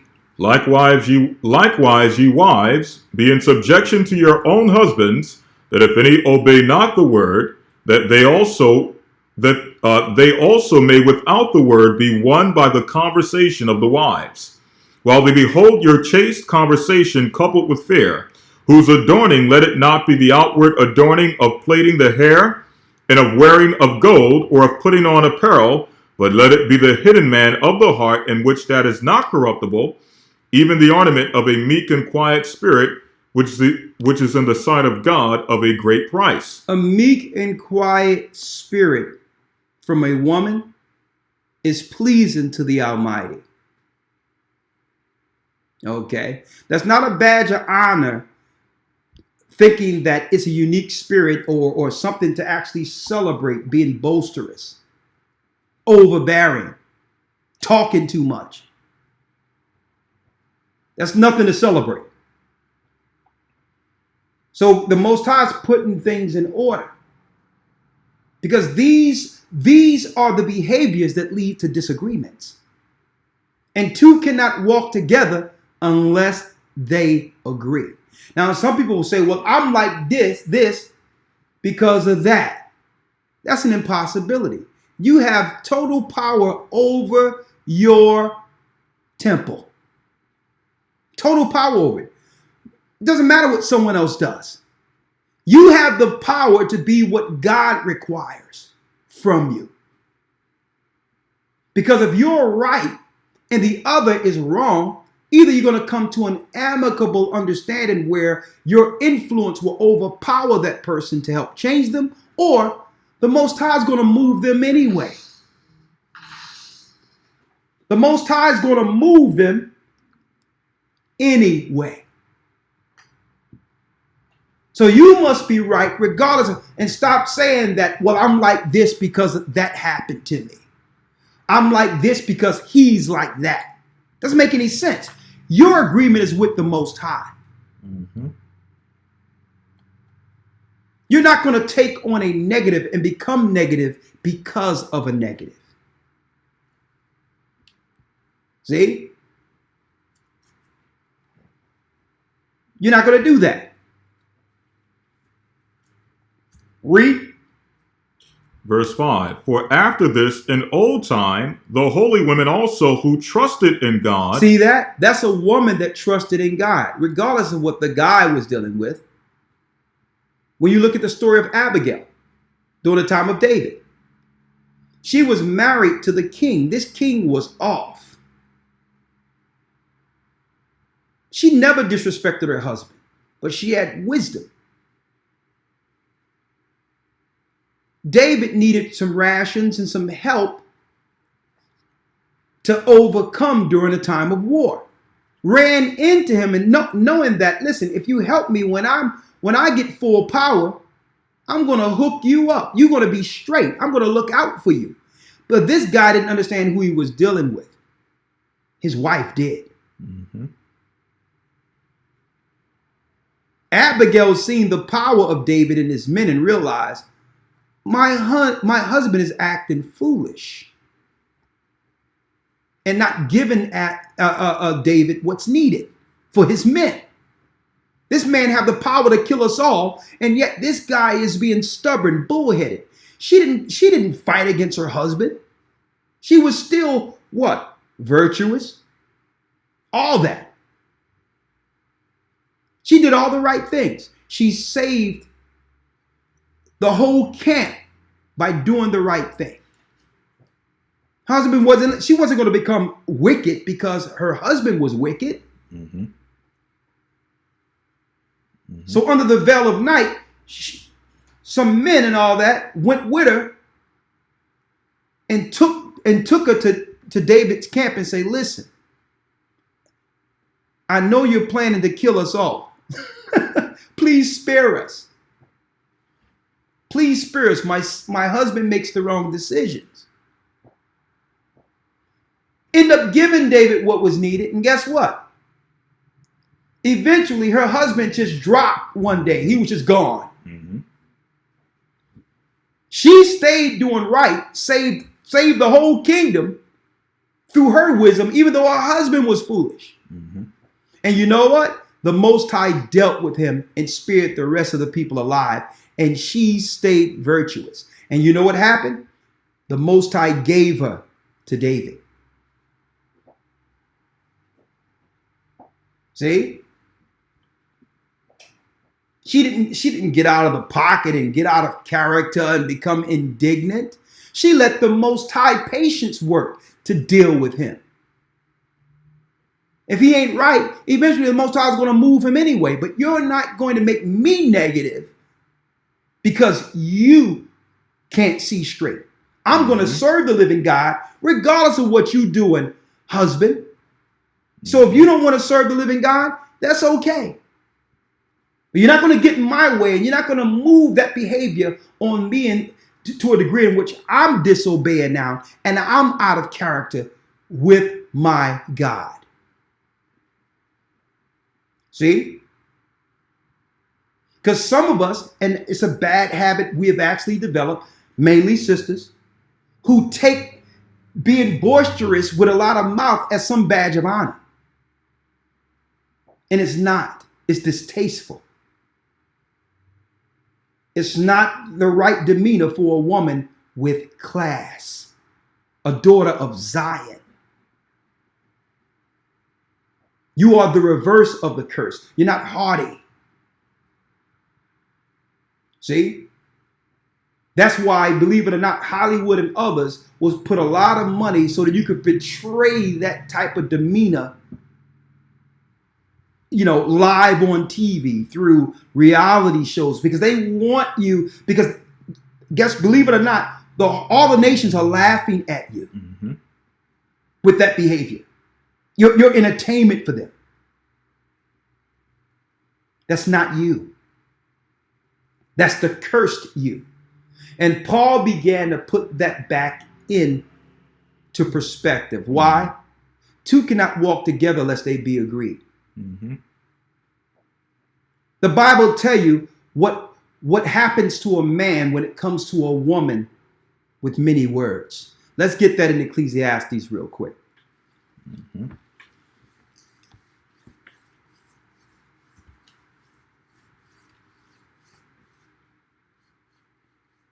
It's like a sandy way. You got it? Yep. That's what I want. Yep. Let's see here.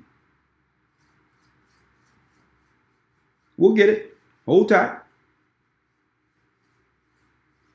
It's like walking up a sandy way. I know exactly what you Yeah, mean. it's You're talking Ecclesiastes. about. It's in 25.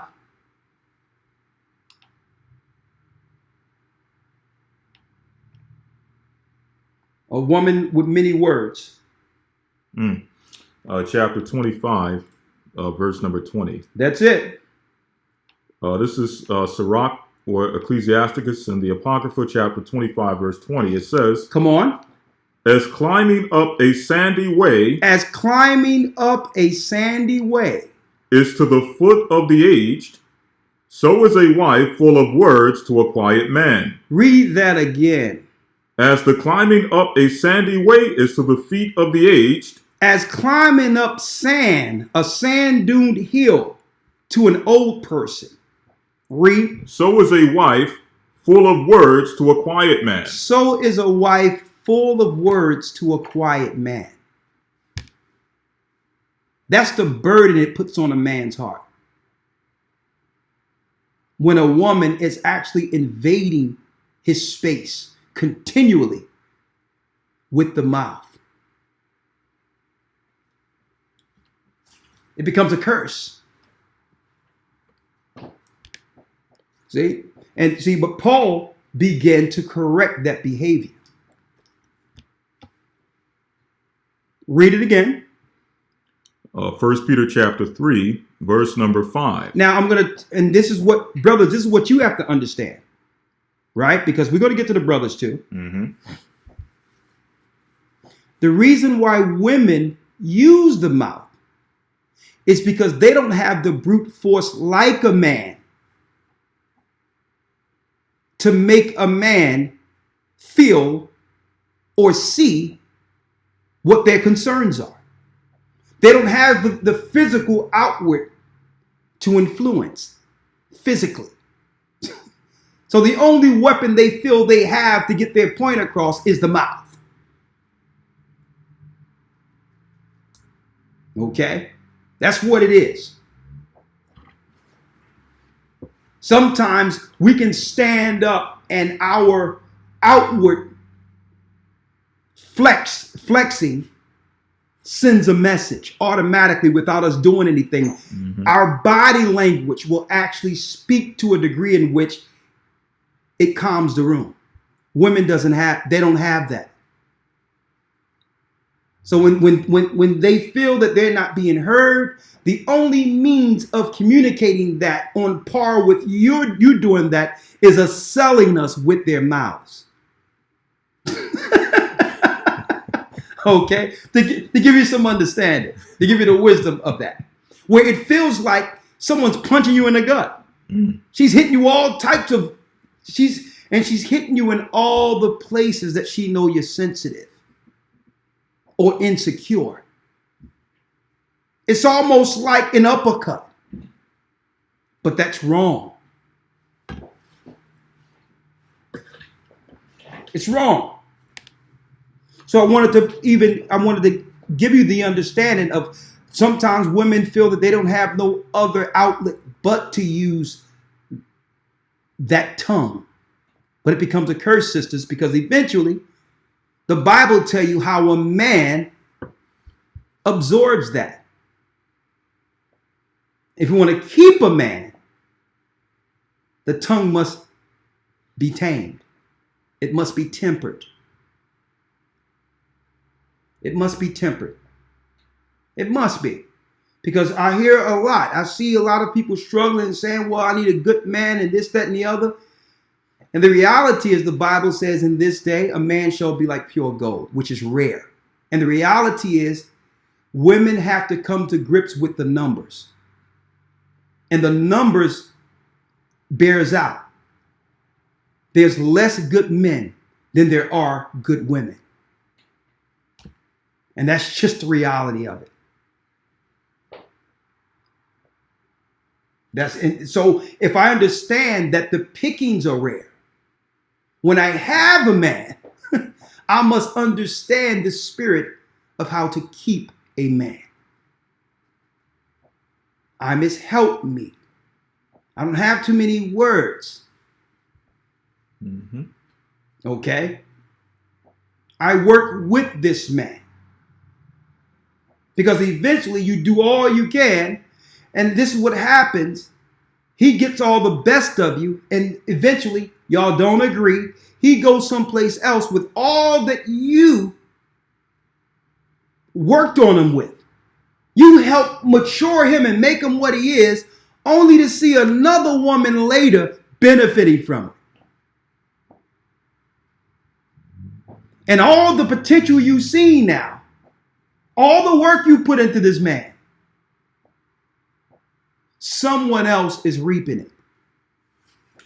And guess what? That will cause bitterness. You become bitter because that person wasn't working at the struggle stage to make him. You're seeing what you made in him for this woman.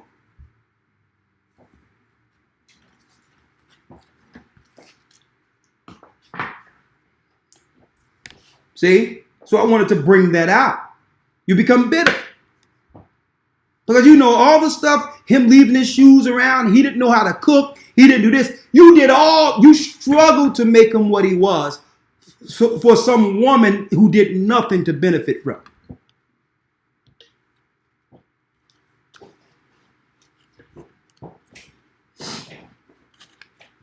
Right? You have something, Lawyer? No, sir. Okay. Let me get the next one. Let's get Ephesians 5 and 22.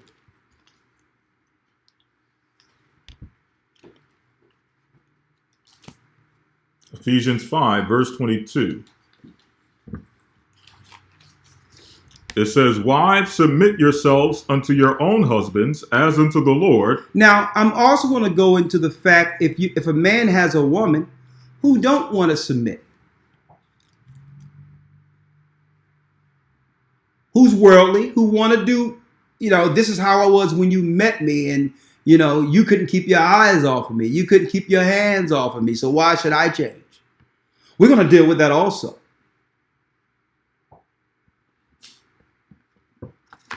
Let's read it. Ephesians 5 and 22. Read it. "Wives, submit yourselves unto your own husbands as unto the Lord." Submit yourselves as if Christ was in your house. Okay? Because I'm going to tell you, I'm a man. Okay? And I'm giving you some details. Regardless if you think it's being appreciated or not, a man will always look back and understand, okay, through all his relationships that he's gone through. That one right there was a jewel. Mm-hmm. That one right there was a jewel. Okay? It says here, submit yourself, because some people think, and the world teaches us that submission is weak. Not for a woman. That's a woman's strength. That's a woman's strength. Okay? This is how a woman gets all of the man. Every part of him. Because why? She's so meek and timid and trusting that his guard stays down because you're so trusting. Everything belongs to you because you're no threat. Okay? But if there's arguments and there's things, if there's friction, there's certain parts of him become closed that you'll never find out. Because he feels that one day you're going to use certain information against him. Now, what made Delilah being wicked so deep is that she mastered the spirit of submissiveness. but she had a cunning mind to deceive. Mm-hmm. And this is how she was able to get Samson's secrets. She didn't come off haughty, the spirit of Jezebel or evil. No, she came off totally vulnerable to him in a trusting posture. Now, if a virtuous or righteous woman is this way, she becomes this man's strength. Instead of a woman who would use that vulnerable state to take the man. A woman's power is in submission. If you want everything from a man. Okay, that's how it works.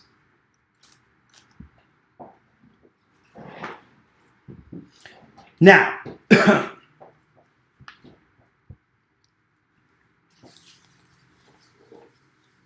an interesting lesson today, right? Sure. Understanding. Go ahead, Elder Lawyer. Yes, sir. Verse number 23. For the husband is the head of the wife. For the husband is the head of the wife. Even as Christ is the head of the church, and he is the Savior of the body. Come on. Therefore, as the church is subject unto Christ, so let the wives be to their own husbands in everything. Let a wife be what? So let the wives be to their own husbands in everything. In what? In everything. In everything.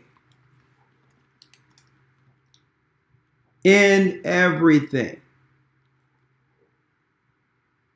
See? And you have some people say, well, I can't do that. I can't give my all. I've been hurt before and I have to guard myself. But listen, if you're still dealing with the hurt of your past relationships, that means the person you're with is in a relationship with you and that person who's scorned you. Mm-hmm. That means you're still bringing this man into... You should not have gotten into a relationship until you were totally over and forgiven the past. And that's where repentance comes in. That's where forgiveness comes in at. Because now this new person is not in a relationship with you. You're still the scorned person because you're taking that baggage and become guarded due to what that last person did to you. That means the last person is getting more from you than the man who deserves it. That last person got more. See?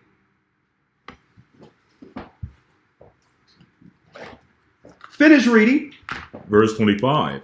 Husbands, love your wives, even as Christ also loved the church and gave himself for it. Come on. That he might sanctify and cleanse it with the washing of water by the word. So he can sanctify it and cleanse it by the washing of water by the word. Two cannot walk together lest they be agreed. Now, Christ has given us an understanding on how to agree.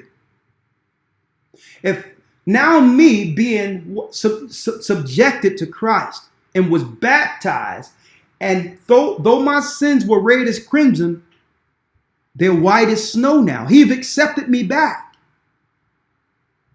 Now I can now love freely without the past baggage. See?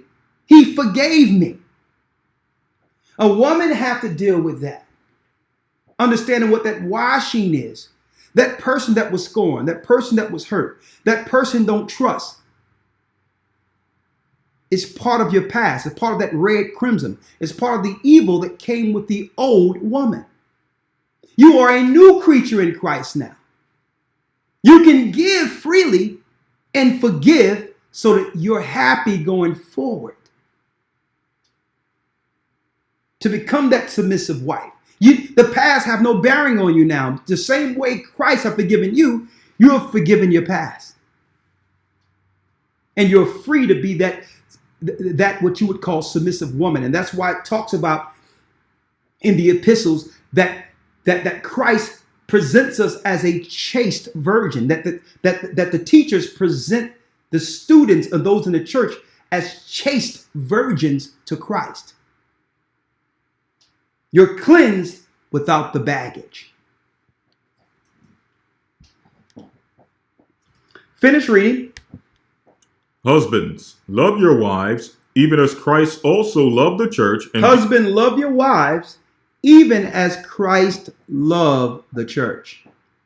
Read. And gave himself for it. And gave himself for it. That he might sanctify and cleanse it with the washing of water by the word. That means stand continually in the word. Now, suppose you have a person with you in your home who don't respect the word, who could care less about that Bible. I'm going to deal with that too. Because really, eventually, that relationship is on borrowed time. It's only the one, the righteous or the virtuous, that have kept it going this long. In hopes of what the relationship could become. But I'll tell you this, some have to deal with the reality of what your relationship is.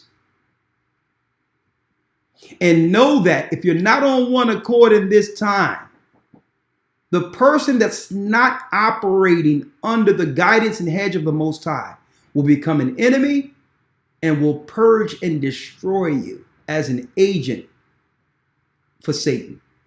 Guaranteed. I'm going to go there in a moment.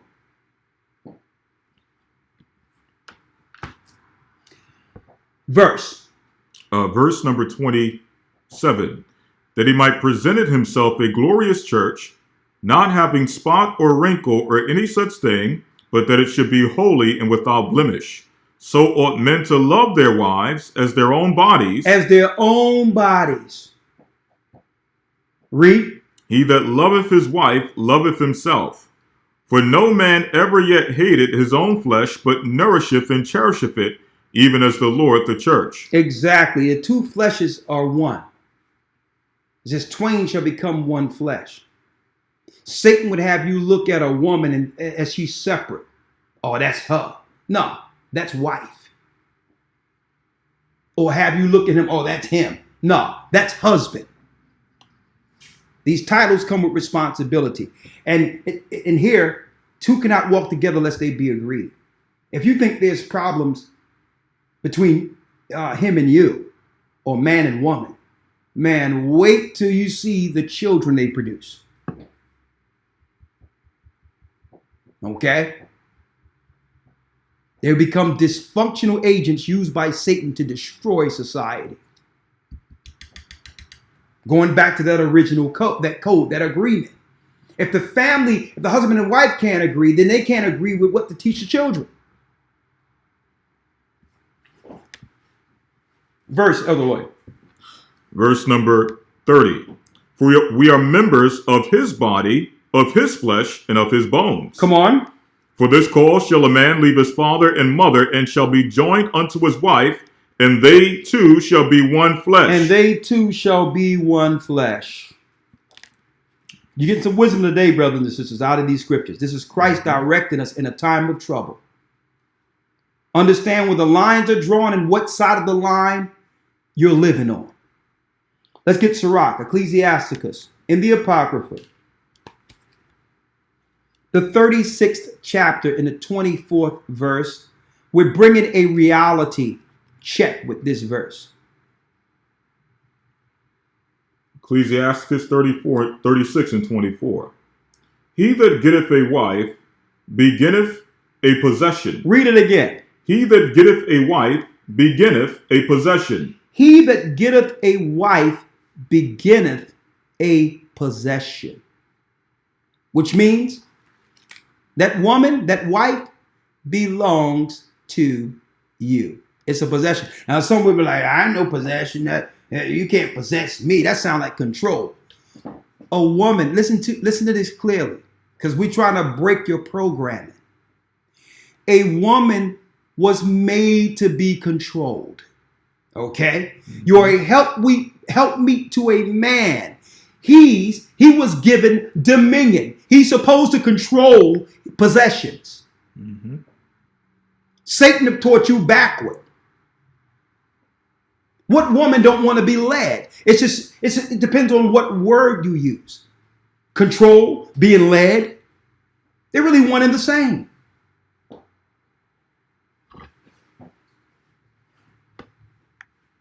And then a woman would say, and I can understand it. I can understand a woman saying, well, a man has to deserve it. He has to deserve me following him. What do you mean? If you didn't think that he deserved it, why are you with him? Exactly. Whose fault is that? Why did you make an agreement to be with the man that you knew couldn't lead you? Whose fault is that? That was your choice. And now you're going to use that as an out? Mm-hmm.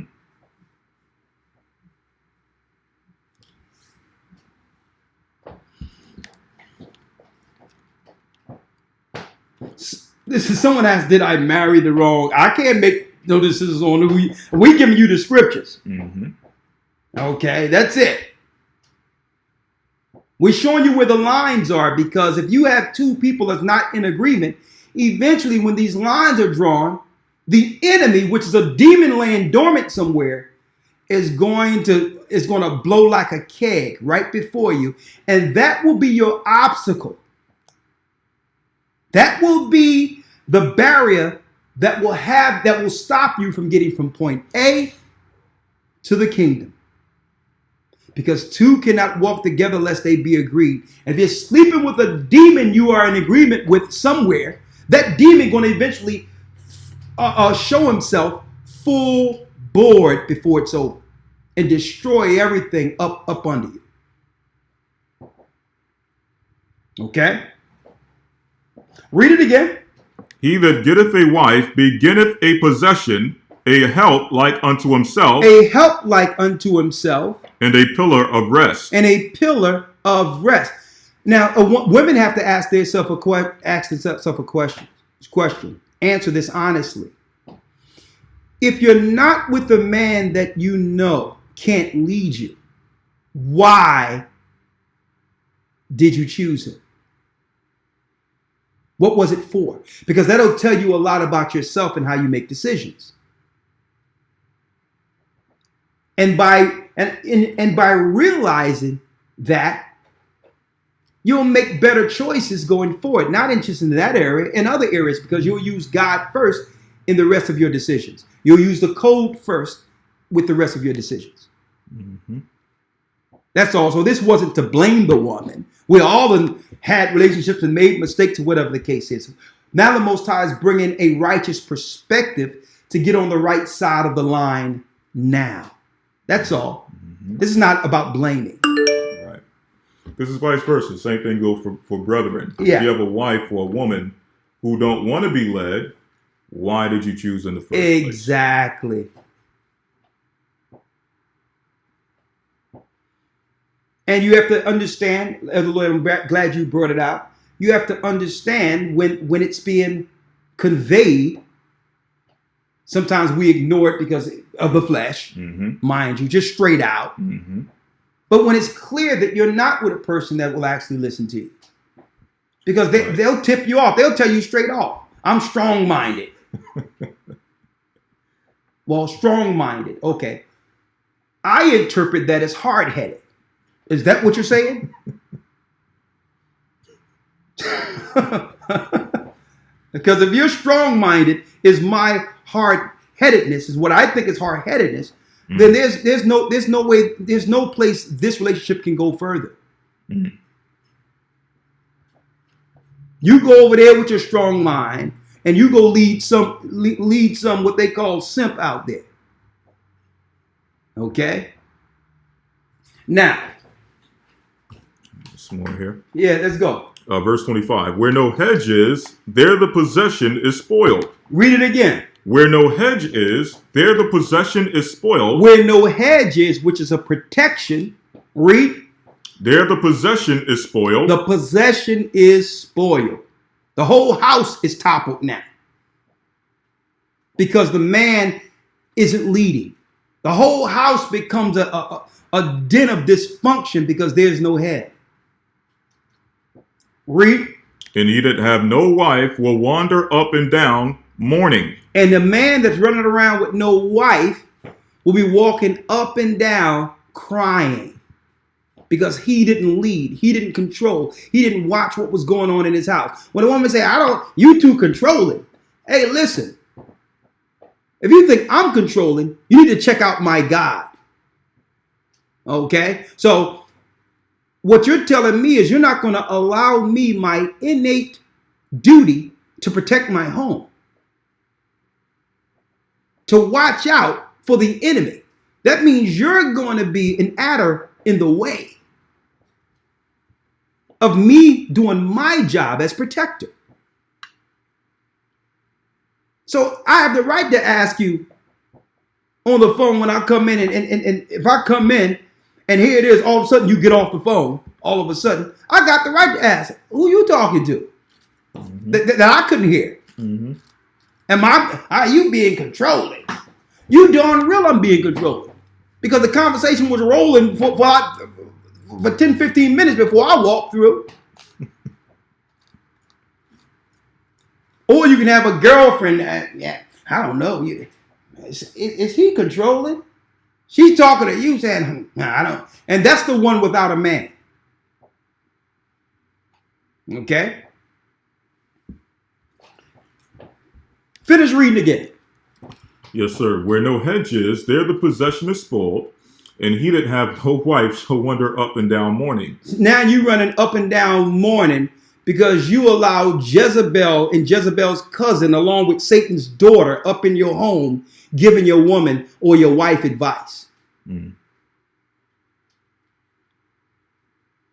Because you didn't want to be the one in control, or you're like, listen, it's 50-50. Yeah, it's no 50-50. It's 100% man and 100% woman. And the man trumps the woman. Okay? The same way Christ trumps the man and God trumps him.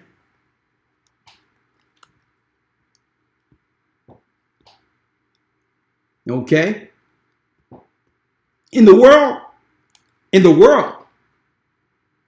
a woman who gets a man who's not in control, who doesn't lead, she's only with him long enough to find the man that will lead her.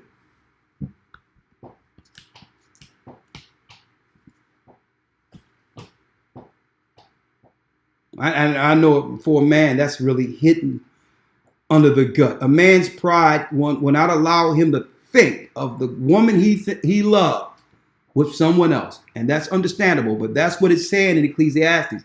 You don't put a hedge over your house, eventually the devil will come in and destroy everything.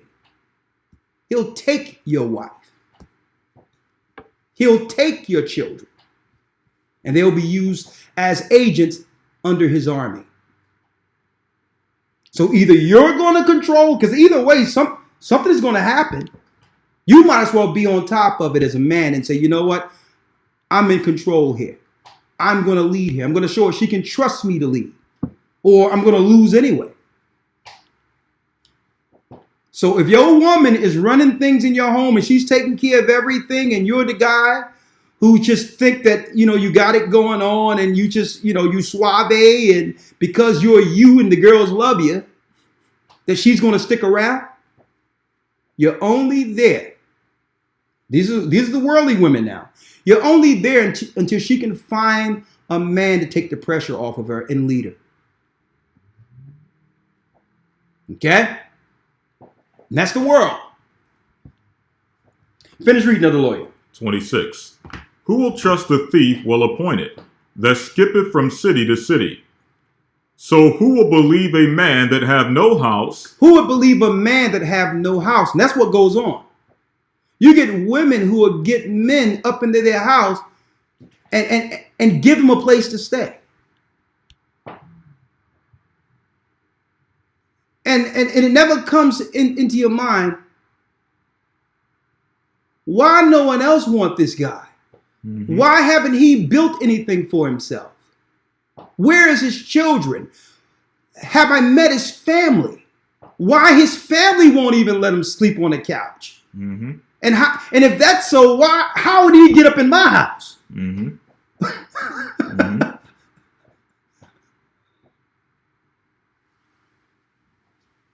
Think about that. The Bible tell you about this man, where last week he was in Florida, and this week he's in Atlanta. Yeah, I'm at my cousin's house. He's got cousins everywhere. Mm-hmm. Every time you see him, he's sleeping on someone else's couch. Mm. And there's some woman somewhere thinking that this is the greatest thing since sliced bread. Here's my key. Here's the keys to my car. The key. And matter of fact, also, I'm going to have you watch my children at night also while I'm going to work. You are a godsend. He's molesting everything up in that house. You can't even have a dog running loose in that house. He's molesting everything. Two cannot walk together lest they be agreed. You have to set a code and a bar for yourself as a woman. Read it again. Who will trust a thief well appointed that skippeth from city to city? Skippeth from city to city. So who will believe a man that have no house? Who will believe a guy who have no house? No, this is the guy that has irons in the fire. Mm. They're always telling you what's coming, right. What they got working. Oh yeah, I'm working on my own company. It should come through any day now, and I got my business partners all the day. But when he go into his pockets, he's scratching his leg. And you sisters be falling for it. He go into his pocket. There's a hole where he's scratching his leg in his pocket, telling you all the endeavors he have working. And our sisters go for it. Mm. The Bible breaks this down. And this is the agreements our people fall into. Read it. So who will believe a man that have no house, and lodgeth wheresoever the night taketh him? And you looking at him saying, he's always up there playing games. All day and night, he's sitting there on his Xbox, and he don't even watch movies. Listen, sisters will lower their bar where she just want less Xbox and more Netflix. Mm. That's the bar sisters have lowered themselves to. Mm. Where God don't have to obligate or lead anything. He need to just, I don't mind you getting high, but at least do Netflix with me. Right. Let alone navigating through what's about to happen.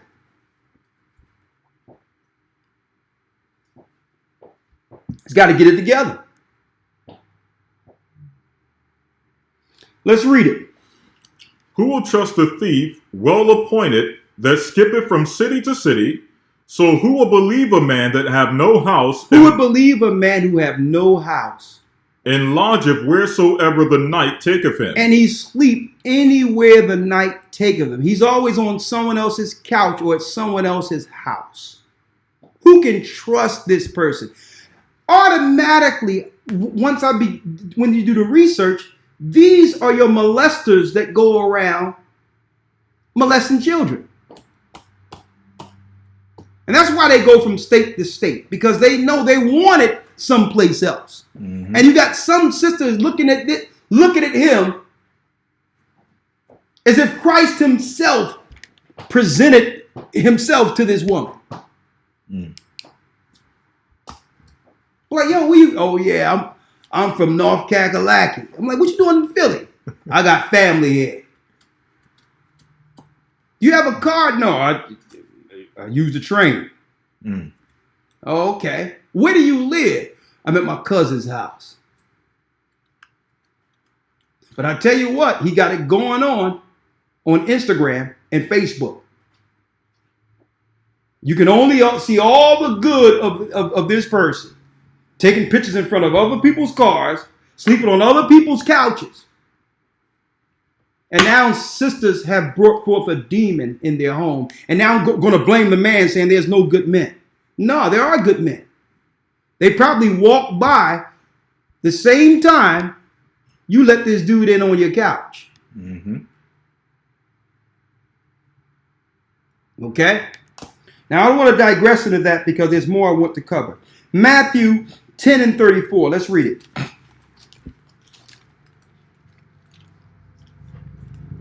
Matthew 10 and 34. Read it. Sure. St. Matthew chapter 10, verse number 34. Here we go now. Now, before we go there, let's get the one where it talks about for the incontinencies real quick. If a man have an unbelieving wife and a wife have an unbelieving husband. It says here, 1 Corinthians 7:1. Okay, I'm reading the Bible, I believe, but here it is. I made probably a mistake in getting with someone based on my flesh, aligning myself with someone in the world, but I'm trying to bring this person around. I'm praying that the Most High would soften their heart to receive the word and understand it. Sometimes that happens. But sometimes, most times, it doesn't. But either way, you may ask, well, what do I do under these particular circumstances? Right? Listen to this. 1 Corinthians 7:1. Read it. Now concerning things whereof ye wrote unto me, it is good for a man not to touch a woman. It's good for a man not to touch a woman. Nevertheless, to avoid fornication, let every man have his own wife, and let every woman have her own husband. Exactly. Let every man have his own wife. That's one wife. And every woman have her own husband. See? But it says it's better that a man touch not a woman. Now, it's not saying it's wrong to be with a woman. It's saying that you should have that connection with the Almighty. Sometimes we tend to try to fill a void that only the Most High can fill with a woman or a relationship or someone we met, when we didn't give ourselves enough time with the Most High to discern good and evil, to make the right choices when it comes to a relationship, knowing the responsibility that comes with it. I'm the bearer of the code.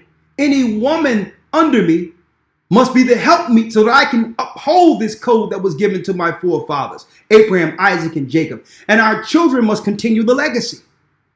So it's better that I don't have anyone at all if I'm going to get in a relationship that don't allow me to do what? Bring forth my nation.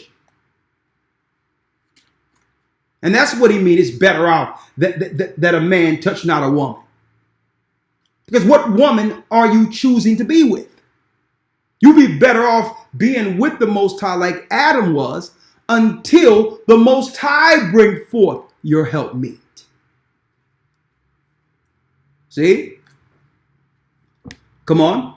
Verse 3. Let the husband render unto the wife due benevolence. Do benevolence. And likewise also the wife unto the husband. And do benevolence means the flesh. Not holding relations one from another. Using that over a person. And women are good for that. Women are good for that.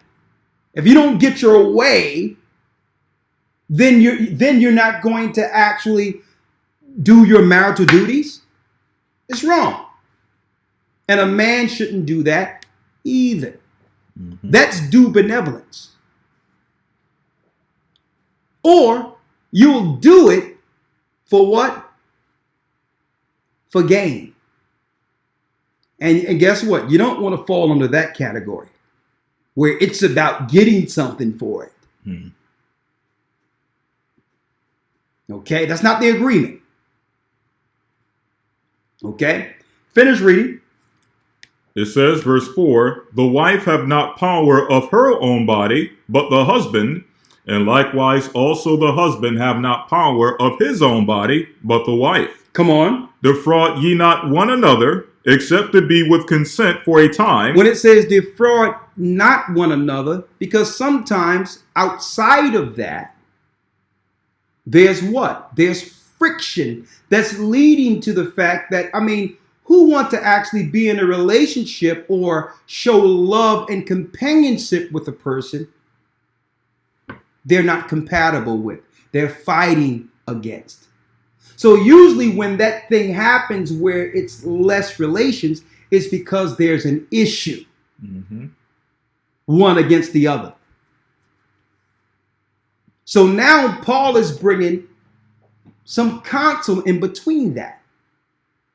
If there's some friction going on, find a time in which y'all can actually bring things together, discuss it, put it past us. Right? Read. Defraud ye not of one another, except it be with consent for a time. Come on. That you may give yourselves to fasting and prayer. So if there's a conflict between the two, they both agree to give themselves over into fasting and prayer. Now, here's the deal. When you look at this, it goes into the unbelieving and believing as we read. Mm-hmm.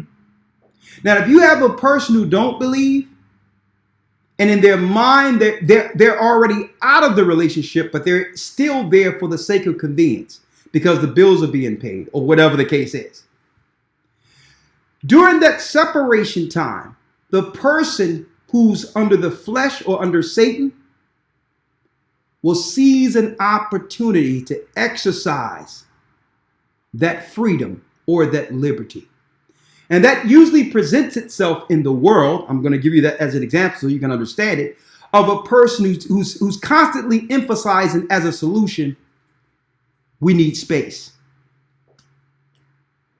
The person who says we need space already have an idea on what they're going to do with that space. Okay, but there's an answer for that. Now, the righteous, or the one that's looking to deal with the prayer and come together, usually is the most naive of the two, and hope that everything, and is trying to stop the separation with everything in them, because in their heart, they know this person's heart is someplace else. If you're down with the Most High, you have to let it go. You have to let it be. Let that time happen. And if that person is going to sin, let them do it to save you the heartache down the line. This way, the Most High can bring you someone you deserve, a helpmeet, that will not struggle against you while there's still time. Are you following here? Usually the naive one is the one saying, no, let's talk it out. Let's do this. Nah. You know what this person wants to do. Let him do it. Remember Lot's wife. It's a move they'll regret. You know it. But the spirit in them won't allow them to accept their fate. Listen to what we're showing you here. Let them go. If they don't deal with their part of the agreement in fasting and praying and go out and let Satan come in from their incontinencies, guess what? You're not under bondage in such cases. You are free. See? Finish reading. Verse number 6. But I speak this by permission and not of commandment. Come on. For I would that all men were even as myself, but every man hath his proper gift of God. Come on. One after this manner, and another after that. One after this manner, and another after that. I say therefore to the unmarried and widows, it is good for them if they abide even as I. See that? He's telling the sisters now. It's better if you abide even as Paul. Paul wasn't married. Be content with being alone, developing that relationship with the Most High so that if it does happen, you're making the right choice.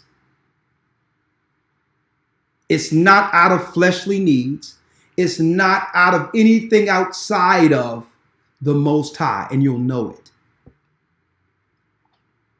Because what will happen is you'll make a choice, and you're living the choice now, and now you're looking at the person a month later, a year later, 3 years later, that's saying, you know what? That's the person that someone else is about to receive. That's the person that if I would have been patient enough would have been mine. See? So he says, I would rather you be like me. Learn how to fulfill your spirit with the Most High. And fill in all those areas that you feel a man should have with the Most High. Learn how to do that and be okay, because 9 times out of 10, especially a woman that's taking care of everything anyway, you're in a better case free than bringing someone else in strictly for your fleshly needs. And now the right man the Most High have for you walks right by. Or you meet him and know it's too late. Are you following me here? Now listen. Yes, sir. Verse number 10.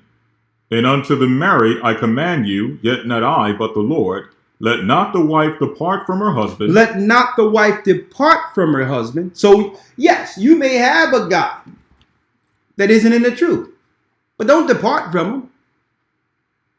That means don't leave them all together. But then there's a conflict, and we're going to go into that. That conflict, if Satan will come in from his incontinencies, if now y'all must separate for a time and this person go out and do something wrong, sin against your relationship, either none of you are in bonds. The contract, the agreement has been breached. Read. Let me jump back to that verse. Verse 5. Defraud ye not one another, except it be with consent for a time. Consent for a time. That ye may give yourselves to fasting and prayer. Fasting and prayer. And come together again, that Satan tempt you not for your incontinency. And come together again, that Satan tempt ye not for your incontinencies. Because that's going to be the space where the person who wanted space exercise their sin and break the agreement. And guess what? Even though it hurts, you must allow that to go, because you don't want that in your life with what's about to happen. These are the demons the Most High is going to, that Satan is going to use against us in this time of trouble. It's those that have these demons in them, their flesh, and always been fighting against the spirit of the truth. That's going to become physical in a minute. See? Finish where you are, Elder Lawyer. Yes, sir. Jumping back down to verse number 11. Yes. But and if she depart, let her remain unmarried. If she depart, let her remain unmarried. Or be reconciled to her husband. Or let her be reconciled to her husband. So if you're going to depart during that time, or have some, y'all can agree to be apart. But then once you both have fasted and prayed and came to a resolution, which, you know, that's a possibility that we all hope happens. You can be reconciled, and now the relationship was better than it was before. Y'all didn't use that space to sin. Y'all used that space to reflect on how important one is to the other, how much that person meant to you, and what your life would be without them. You had a chance to reflect on that and make a decision. Listen, let's tough this out. So that's the possibility we all hope for. See? Because that's a possibility. I've heard those stories where it could go either way, and they did it righteously and didn't let another person come in, and the relationship became stronger. Read. But if she depart, let her remain unmarried, or be reconciled to her husband, and let not the husband put away his wife. And let not the husband put away his wife. Read. But to the rest speak I, not the Lord. Come on. If any brother hath a wife that believeth not. So if a brother is dealing with a sister that believe not, that means you don't want to accept what you're teaching. Now know that if you are dealing with the truth, you're dealing with, especially if she's under Christianity or Islam or one of those pagan religions, there's a dormant demon there, which the Gentiles sacrifice to. Know it's there. It haven't reared its head yet, But it's still there. Read. But to the rest speak I, not the Lord. If any brother hath a wife that believeth not, and she be pleased to dwell with him. But yet she still does all the things you need and she love you and care for you. Read. Let him not put her away. Don't put her away based on her difference in beliefs. Don't put her away for that. You're giving her a chance, an opportunity through your actions, through you serving the Most High, and through that example, she's now seeing the benefits of serving that God. She's not going to do it any other way. She's not going to do it through the scriptures you convincing her with. She's going to do it through how you treat her according to that God, how you treat your children according to that God. That's what's going to turn her around. To say, you know what?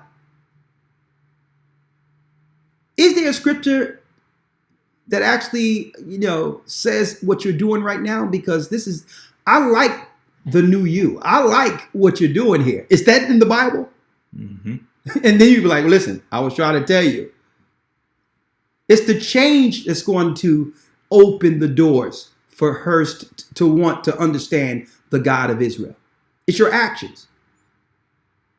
And guess what? It's counterwise if you use the word deceitfully.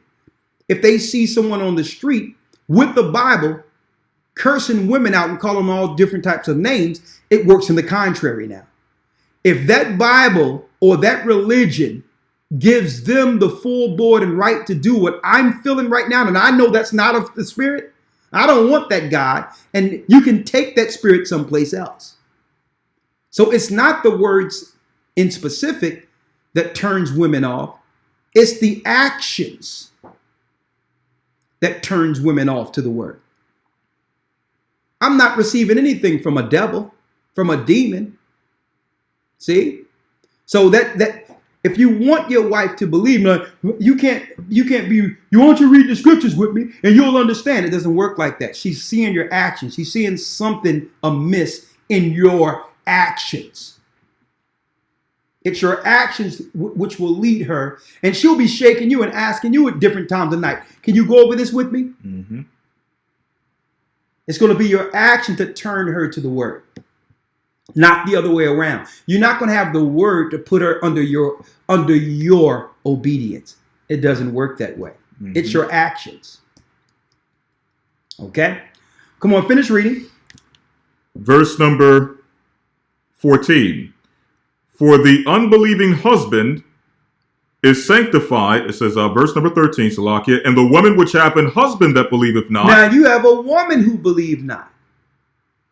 Right? Read. And the woman which hath an husband that believeth not, and if he be pleased to dwell with her, let her not leave him. If he want to be with you, and he's willing, and you got a lot of men who take the lead role, who exemplifies all the examples of righteous man, but he just don't believe the Bible and all that. Mm-hmm. Well, listen, don't force that on him. Mm-hmm. Don't force it on him. Now, if this unbeliever is one of the guys going house to house, sleeping on people's couches, like the Bible says, now there's a different set of rules for him. Okay, and I know your ears are perking up to ask what can I do in this situation, right? Well, the rules for him, since he's been going all around the place and haven't established himself, it's the scripture that says, well, let's separate for a time that Satan not come in for your incontinencies. It's like this. We're gonna make a plan that will have you be that head the Bible says you're supposed to be. And we're going to set a time for that. Okay? We're going to fast and pray, and I'm going to work towards you becoming that man to lead me. But we're going to put a time on this. Because we don't have no time for you to just come around under martial law. When I need a real man to step up. Okay. We're going to put a time on this. Okay? Hey, that's what you have to do. That separating comes with an agreement. Like, listen, when you are that man that can lead me, that's fine. But I'm a woman. I can't lead you and my children too. It can't happen like this. You have to step up. Finish reading. Verse number 14. Yeah. For the unbelieving husband is sanctified by the wife. Come on. And the unbelieving wife is sanctified by the husband. Come on. Else were your children unclean. Else were your children unclean. But now are they holy. Because the prayer of the righteous covers the house. But that's if you're dealing with two good people. Okay? You may have a guy that's good. He's a Christian. He don't want to see it. He's been in the church all that long and all that. Let him do what he's doing. Mm-hmm. He's still providing and doing, at least he's following some of the codes of the Bible and have some fear of God and follow Christ. Don't force him. Okay? Don't force him. He's still ticking all the boxes. Somebody come into your house, they're going to get dragged out. Okay? That's a man. Somebody try to sell you or your children, they have to go through him first. Right. If you need a provider, he's doing the right thing. He's providing for his home. He's loving his wife. He's loving his children. He just don't see it like you see it right now. Mm-hmm. It's okay. Let him do what he's doing. Okay? And the Christ is still covering you all. Right? Now, I have one more scripture before I... Matthew 10. Yeah, let's go to Matthew 10:34. Say Matthew chapter 10, verse number 34. Yes, let's read it. And we have to understand where the lines are drawn. Why? Because the enemy has believe it or not, this battle isn't with flesh and blood. The enemy now is taking all of those who are under the darkness of the flesh, who don't understand and who are confused. These are going to be used as agents against the righteous at the very end. It doesn't matter how close they are to you. Be it another nation, be it in your home, in your family, be it your husband or wife or your children. This is where Satan is going to be able to use the dark forces to control the wicked, the unbelievers, the confused. And they're going to be aligned in Satan's army against us, against you. See? Let's read it. Let's go to Matthew 10:34 through 39. St. Matthew chapter 10, verse 34. Think not that I'm come to send peace on earth. I came not to send peace, but a sword. Understand, when you receive this truth, Christ gives you a sword. You're changing. Everyone else see it. You can't see it, but there's a metamorphosis going on. You're changing. It's Christ dividing you from the world for his kingdom. You can't see it, but everyone around you is taking notice to a change. You're not the same person they grew up with. They don't know the nature of this person because our God wasn't taught in that house. Our God wasn't at your family functions. So you're coming as a new person to them with these new set of rules. That's Christ slowly separating you. They can see it, and guess what? You better see it.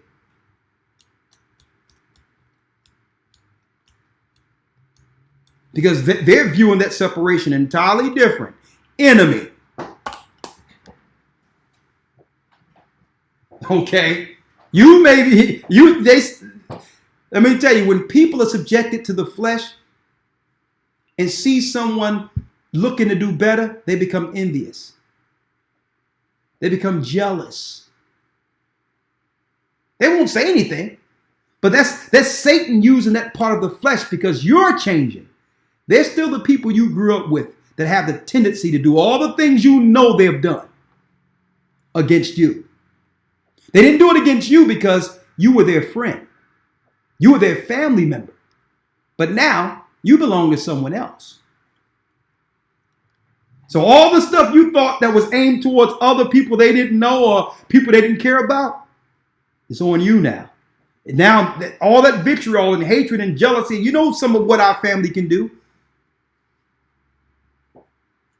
You become the aim of their vitriol now. Let's read it. Verse 35. For I am not come to set verse 35. For I am come to set a man at variance against his father, and the daughter against her mother, and the daughter-in-law against her mother-in-law. And a man's foe shall be they of his own household. And a man's foe shall be they of his own household. Check that out. Because the enemy are controlling you. They didn't make the choices you made. So now they become your foes. And because we are naive and unloving Christ, I wonder how you listen. I'm going to tell you right now, you have to view them, understand how they're viewing you outside of your naivety. Embrace yourself. Okay.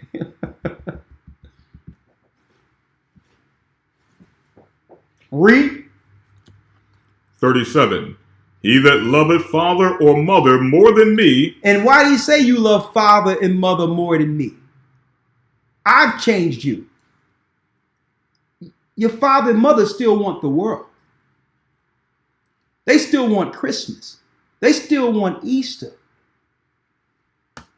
They still want the devil. They still want sin. So now, since you received Christ, you become an enemy to them. Because why? They serve Satan. Okay? Now, they've come to the reality. And they're more instant in judgment than we are. Well, listen, don't invite him. I don't want him at our gatherings. Let me tell you, the people in the world draw a line. You're not going to be a Debbie Downer, at my Christmas party. They'll draw the line, and we still naive, not realizing that this is a war. They'll draw a line, but we still, I wonder how I can get my family to understand. No. And they done drew a line already, and now you're stepping over the line. To them, you don't believe. Everyone in the family know you don't believe, but you're still coming to the party. What do you want from us? You want to go to blows? Because that's how they're viewing it. The world can make a line. It's just that the righteous are so naive and thinking you can influence them, not realizing what Christ said. Christ also said you can't cast your pearls before swine, lest you be rent under feet. You try to force this on somebody in the time of the end, you're going to get yourself totally dealt with by the spirits that have possessed these people. You think it's just your family living there. And you have to realize, I would say the height or the silly that you have in being able to influence them. Everyone isn't teachers. So just because you know something doesn't mean you can articulate it to a degree in which they could receive it. Because you have to be able to go through bone and marrow, cast out the spirit, find the person, and teach the person. After contending with the demons first. So some of us do more damage than good thinking you're helping your family. When sometimes leaving them alone is usually the best choice initially. Still having an amicable relationship with them. Still caring for them. But knowing that there's still spirits laying dormant there. Uncleansed. Okay? Finish reading. He that loveth father or mother more than me is not worthy of me. Come on. And he that loveth son or daughter more than me is not worthy of me. Come on. And he that taketh not his cross and followeth after me is not worthy of me. He that findeth his life shall lose it. If you find your life in Christ, and this is what a lot of people don't want to accept, you will lose the life of this world. Everything. You will lose everything. I had to deal with none of my family accepting what I was seeing. I had to deal with being rejected by my own family.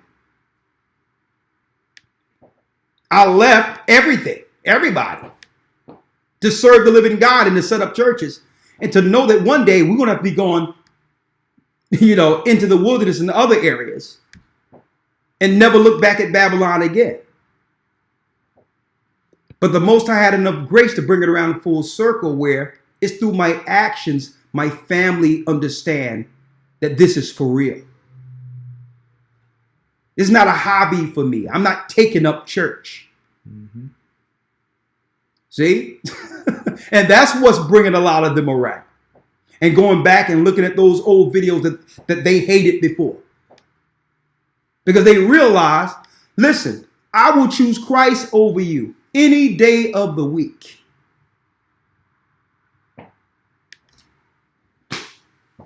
Okay?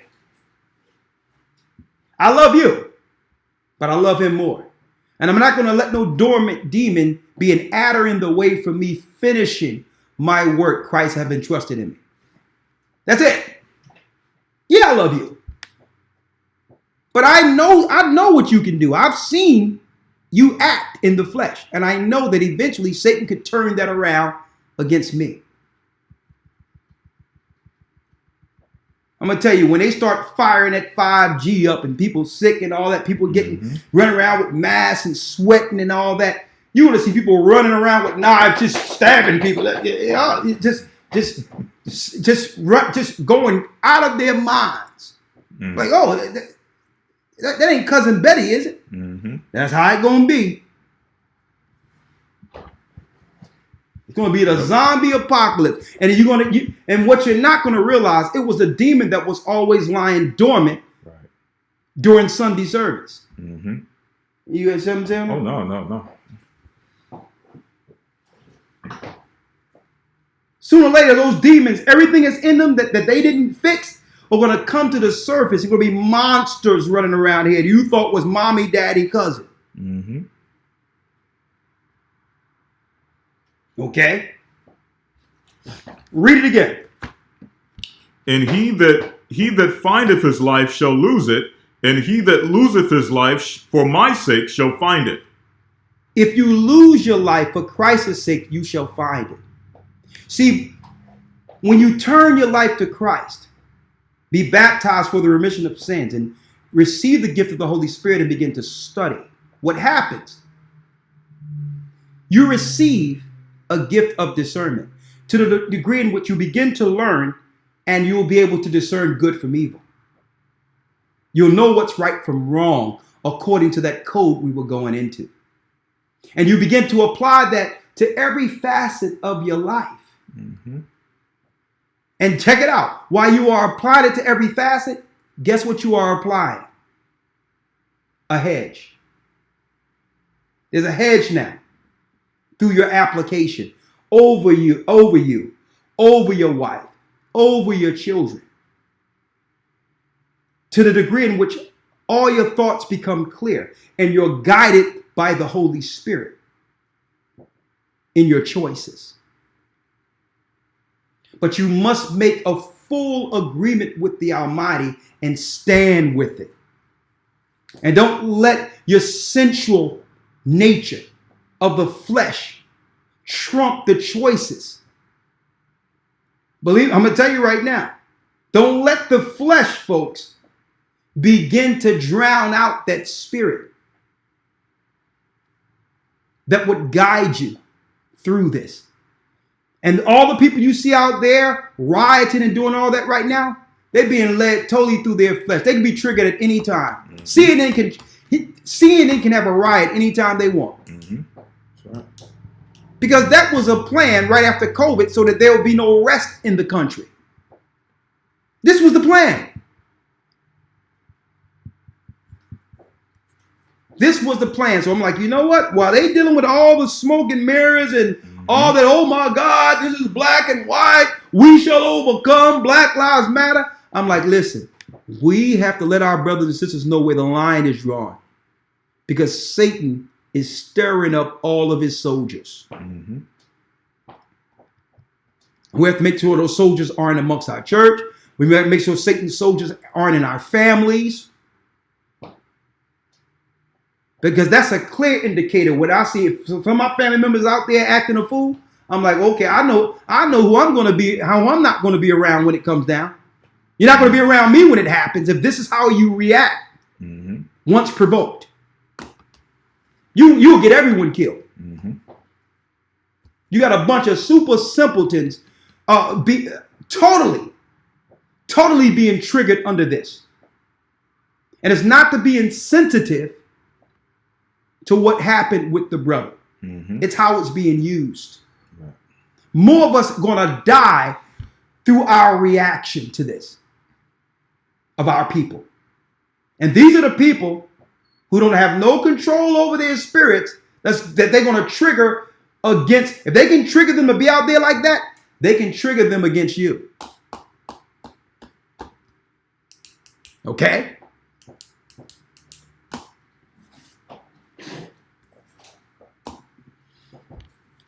Let's go train up a child.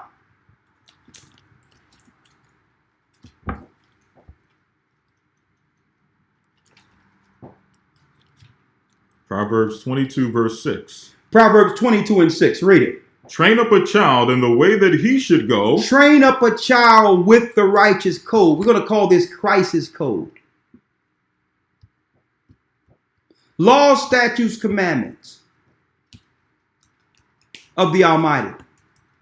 And an agreement we made with God.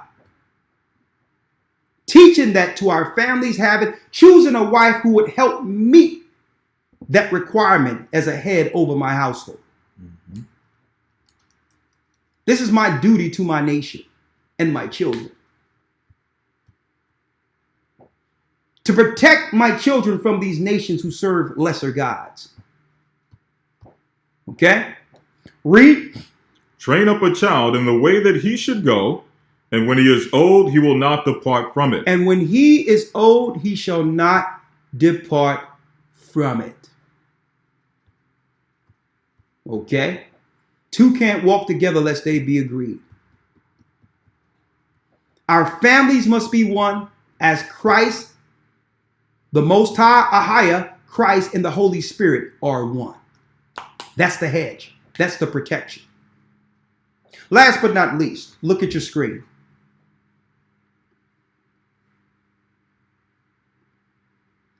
What do we see in here?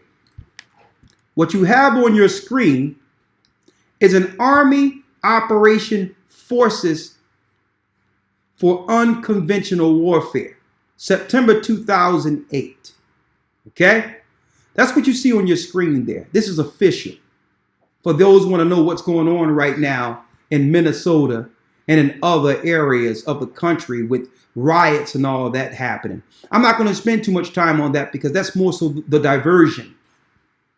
The real plan was to do what? Move the army in place that's been here since COVID began. Exactly.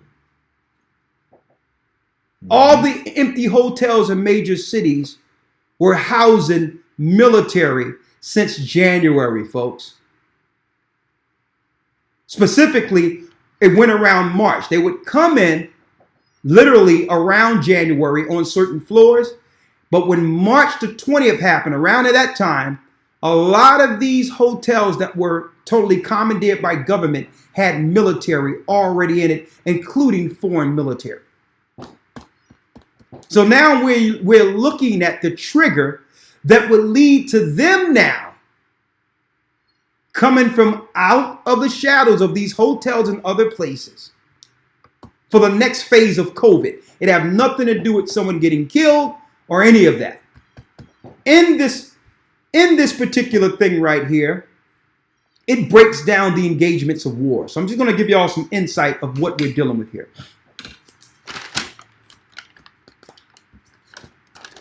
I had a piece of paper here. I wrote a chart right there with the pen on it. Yeah, that's it. I'm sorry. Yeah. All right.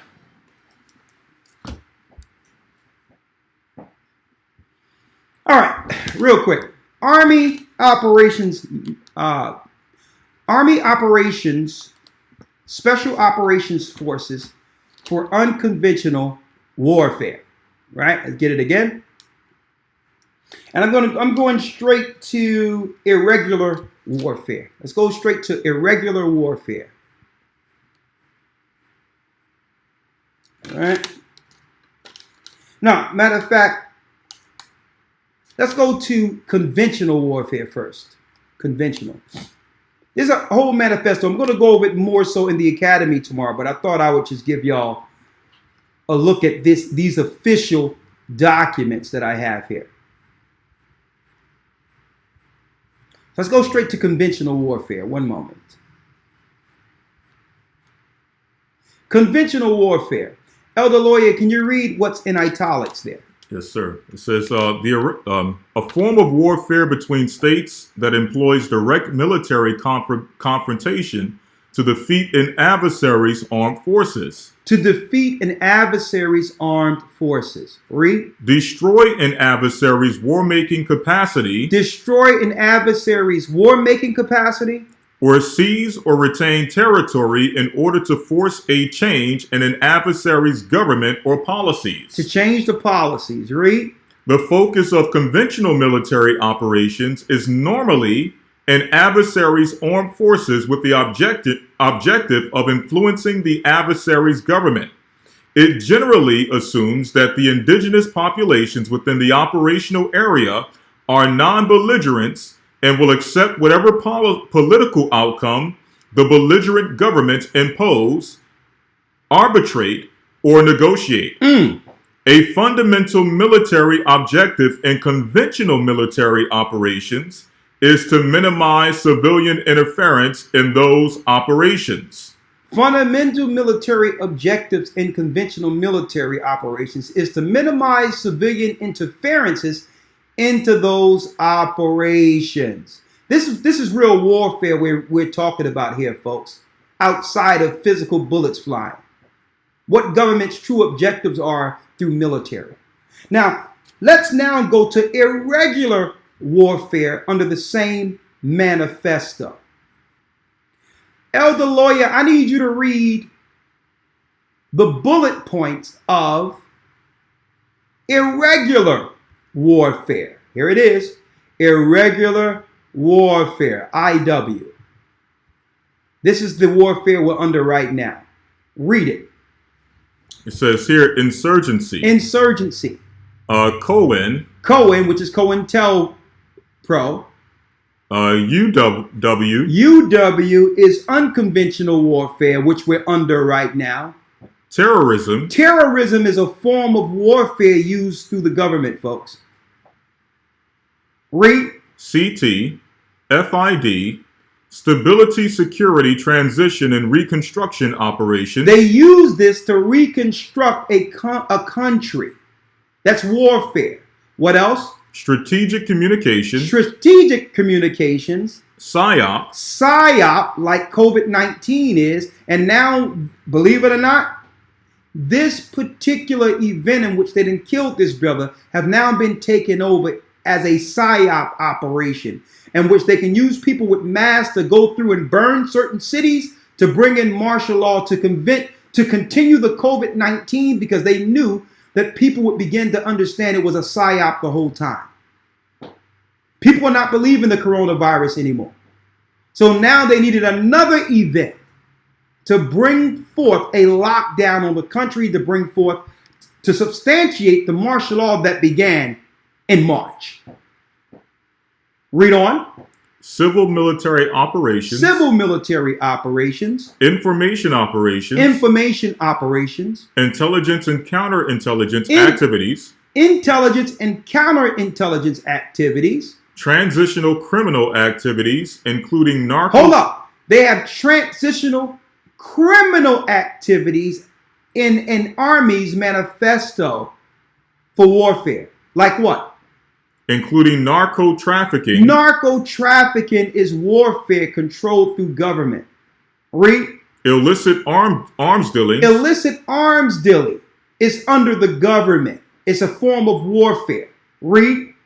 And illegal financial transactions that support or sustain irregular warfare. Exactly. Because they take the money from the drugs to fuel, you got it, irregular warfare, to keep us down.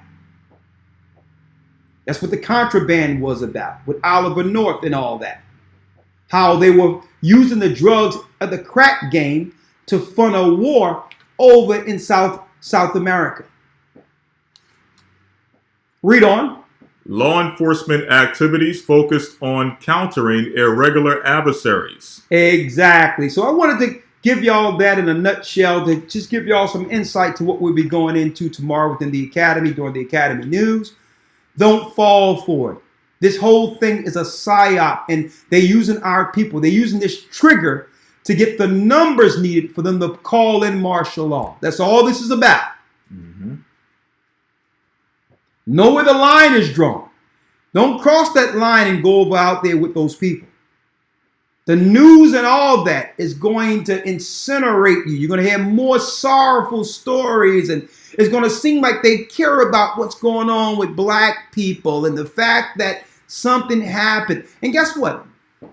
Let me tell you, folks, they could have easily given this man first-degree murder. Mm-hmm. And it wouldn't have meant nothing to him, because they can give him first-degree murder, lock him up, and then let everyone believe justice was done, and then let him out the back door, just like they did Epstein. Mm-hmm. Just like they did that other Jewish guy that's not locked up right now. What's his name? The movie maker. Not Weinstein. What's the guy? Is it Weinstein? Yeah. Y'all don't know Weinstein. The day before COVID got big, they released him due to medical issues. You haven't heard from him again. From him again.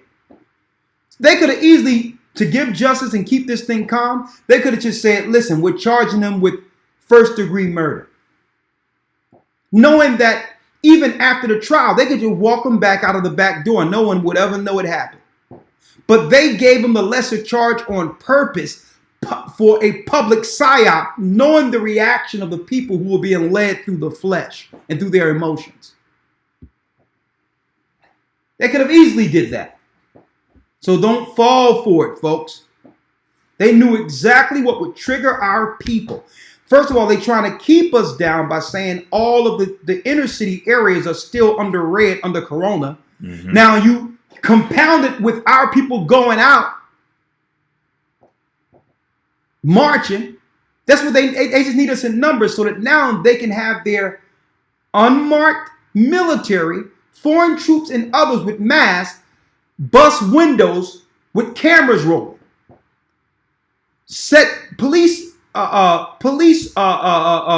vans and cars on fire. That's nothing. Hollywood can produce all that for them. You know how many movies you've seen with police cars burning up?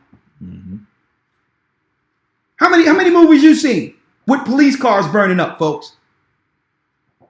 But they need the optics with our people going out saying, "Can't take it no more." So now they can use their psyop military to now throw gasoline on the proverbial fire. That's where we are. You can go out there if you want. We told those other brothers, we said it years ago, not to be out there, and they was out there, and now look what happened. Hey, go out there if you want, or stay under the hedge and get directed by the Almighty. Okay? Don't forget, straight and narrow is Christ's path, his way. And broad is the way that leadeth to destruction. You want to know where the destruction is? Where the masses gather. With that, wag the dog. Absolutely. With that, we're going to say shalom. Stay in agreement with the Most High. Two can't walk together lest they be agreed, and that first starts with our walk with the Almighty. Stay prayed up, sin not. We're going into tomorrow. You got it. The truth of hell. Mm-hmm. Does hell exist?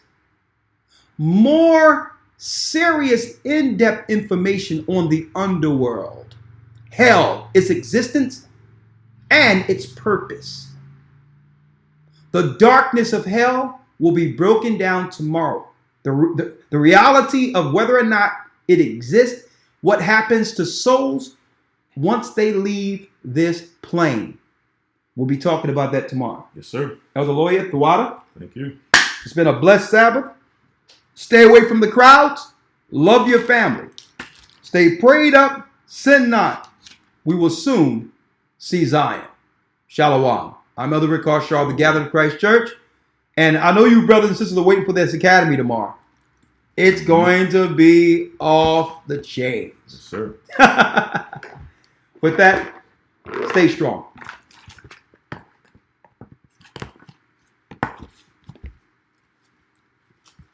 The Bible. Is it hard to understand? When it comes to reading the Bible, the first thing that comes to mind is the fact that this is the Word of God. The seals have been broken, and the truth is here. And when we go throughout the scriptures, when we go throughout extra biblical records, we find that the language that God employed, that He used to create the heavens and the earth, was the Hebrew language. Christ said, I came for the lost sheep of the house of Israel. But yet no one, no religious leader, no religious church out here anywhere can now identify the 12 tribes of Israel. Can we? God is quite simple, but it seems as if man makes understanding him hard. What are those mysteries? The truth of your book and the truth will make you free.